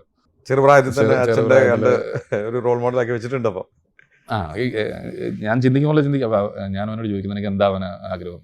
പണ്ടൊക്കെ ഫയർഫോഴ്സിൻ്റെ ഫയർ എഞ്ചിൻ്റെ ഡ്രൈവർ ആവണമെന്നൊക്കെ ആയിരുന്നു. പിന്നെ ഞാൻ കുറച്ച് ചോദ്യങ്ങളൊക്കെ ചോദിച്ചിങ്ങനെ പറഞ്ഞു, അത് വേണ്ട, നിനക്ക് ജീവിതത്തിൽ വെറുതെ ഇരിക്കണമെന്നുണ്ടെന്ന്, വെറുതെ ഇരുന്ന് കാശ് ഉണ്ടാക്കണമെന്ന് ചോദിച്ചു. പറഞ്ഞാൽ അവനറിയത്തില്ല, കൊച്ചു പിള്ളേരല്ലോ. അപ്പം ഞാൻ ചോദിച്ചു, അവൻ പറഞ്ഞാൽ അങ്ങനെയാണെങ്കിൽ നീ ആണെങ്കിൽ അപ്പയെ പോലെ ആയിരിക്കും, ഇങ്ങനെ വെറുതെ ഇരുന്ന് കഴിഞ്ഞാൽ കാശ് കിട്ടും. അവനെ അല്ലാതെ ആ പ്രായത്തിൽ ഇൻഡ്യൂസ് ചെയ്യാൻ പറ്റത്തില്ല. അതാണ് ഓൺട്രപ്രണർഷിപ്പിന്റെ ഫൈനൽ ഡെഫിനിഷൻ എന്ന് പറയുന്നത് അല്ലേ? അൾട്ടിമേറ്റ്ലി നമ്മളൊരു സ്ഥാപനം ബിൽഡ് ചെയ്ത് നമുക്ക് വെറുതെ ഇരുന്ന് നമുക്ക് കാശുണ്ടാക്കാൻ സാധിക്കണം. അതൊരു ഡ്രീം എന്ന് പറയുന്നത്. അതൊരിക്കലും നടക്കാറില്ല, പക്ഷെ എന്നിരുന്നാലും നടക്കും. At some point in time when you getting to a different phase of life probably നടക്കും. Excellent Venu, it was nice having you. വളരെ ഇൻട്രസ്റ്റിംഗ് ആയിട്ടുള്ള ഒരു കൺവെർസേഷൻ ആയിരുന്നു. നിങ്ങൾ കേട്ടു വേണു എന്ന ഈ ചെറുപ്പക്കാരൻ്റെ ഒരു യാത്ര. അദ്ദേഹം ഒരു അംബാസഡർ കാർ ആദ്യം വാങ്ങി, അദ്ദേഹം 8,000 രൂപ ശമ്പളത്തിലാണ് അദ്ദേഹത്തിൻ്റെ ജീവിതം തുടങ്ങുന്നത്. ഇന്ന് എത്തി നിൽക്കുന്നത് 450 കോടിയും 1000 പേർക്ക് തൊഴിൽ കൊടുക്കുന്ന ഒരു സംരംഭവും, നമ്മളൊക്കെ സ്വപ്നമായി കാണുന്ന ഒരു റോൾസ് റോയ്സിൻ്റെ ഏറ്റവും ലേറ്റസ്റ്റ് കാറും, എന്തിന് ഉറൂസും ഹെലികോപ്റ്റർ വരെ സ്വന്തമാക്കിയ ഒരു ചെറുപ്പക്കാരനാണ്. അദ്ദേഹത്തിൻ്റെ ജേണിയിൽ, ആ യാത്രയിൽ വളരെ ഇമ്പോർട്ടൻ്റ് ആയിട്ടുള്ള കുറച്ച് കാര്യങ്ങളുണ്ട്. വളരെ ഡൗൺ ടു എർത്ത് ആയിട്ടുള്ള ഒരു പേഴ്സണാലിറ്റി അദ്ദേഹത്തിനുണ്ട്. അതോടൊപ്പം തന്നെ നല്ലൊരു ടീമിനെ ബിൽഡ് ചെയ്യാനുള്ള കഴിവുണ്ട്. വളരെ വലിയ വിഷനുള്ളൊരു വ്യക്തിയാണ് അദ്ദേഹം. വലിയ സ്വപ്നങ്ങൾ കാണുന്ന ഒരാളാണ്. സ്വപ്നങ്ങൾ കണ്ട് ഉറങ്ങുന്ന ആളല്ല. തിരിച്ചടികളുണ്ടെങ്കിലും തിരിച്ചു വരാനുള്ള പ്രാപ്തിയുള്ള ഒരാളാണ്. അത് വളരെ ഫോക്കസ്ഡ് ആയിട്ട് ചെയ്യുന്നൊരു വ്യക്തിയുമാണ്. അതോടൊപ്പം തന്നെ നന്മ എന്ന് പറയുന്നൊരു സാധനം വാല്യൂസ് ഡ്രിവൺ ആണ്. അദ്ദേഹത്തിന് നന്മയോടൊപ്പം തന്നെ മൂല്യങ്ങളും ഉണ്ട്. അതായിരിക്കാം അദ്ദേഹത്തെ ഡ്രൈവ് ചെയ്യുന്നത്. നമുക്ക് നമ്മുടെ നാട്ടിൽ ഇത്തരം സംരംഭങ്ങളും സംരംഭകരും ഉണ്ടാവണം എന്നാഗ്രഹിക്കുന്ന ഒരു വ്യക്തി എന്ന നിലയ്ക്ക് വേണുവിനെ നമുക്കൊരു വലിയ സല്യൂട്ട് കൊടുക്കേണ്ടി വരും. ചെറിയ ഒരു സ്വപ്നത്തിൽ നിന്ന് വലിയൊരു സ്ഥാപനം തന്നെ പടുത്തുയർത്തി അത് സമൂഹത്തിന് മാതൃകയാക്കാൻ പറ്റുന്ന രീതിയിലാക്കി ഇനിയും വലിയ സ്വപ്നങ്ങളുമായി വേണു മുന്നോട്ട് പോവുകയാണ്. വേണു, വളരെ സന്തോഷം. കുറച്ച് വർഷത്തിന് ശേഷം നമുക്ക് ഈ ഹോട്ട് സീറ്റിൽ വന്നിരുന്ന് നമ്മുടെ കാറിൻ്റെ മാത്രമല്ല സംരംഭക ജേണിയുടെ കഥയും പുതിയ ആശയങ്ങളും സ്വപ്നങ്ങളും ഒക്കെ പങ്കുവെച്ചതിൽ ഇനിയും ഉയരങ്ങളിലെത്തട്ടെ. ലിറ്റ്മസ് 7 എന്ന സ്ഥാപനം എനിക്ക് തോന്നുന്നു നമ്മുടെ ഗൂഗിളും ആപ്പിളും ഒക്കെ പോലെ തന്നെ സമൂഹം അറിയപ്പെടുന്ന ഒരു വലിയ കോൺട്രിബ്യൂട്ട് ചെയ്യുന്ന, ഒരു വലിയ പ്രോബ്ലം സോൾവ് ചെയ്യുന്ന ഒരു വലിയ സ്ഥാപനമായി വളരട്ടെ എന്ന് എൻ്റെ വ്യക്തിപരമായ പേരിലും ഞങ്ങളുടെ എല്ലാ പ്രേക്ഷകരുടെ പേരിലും എല്ലാ ആശംസകളും. Thank you.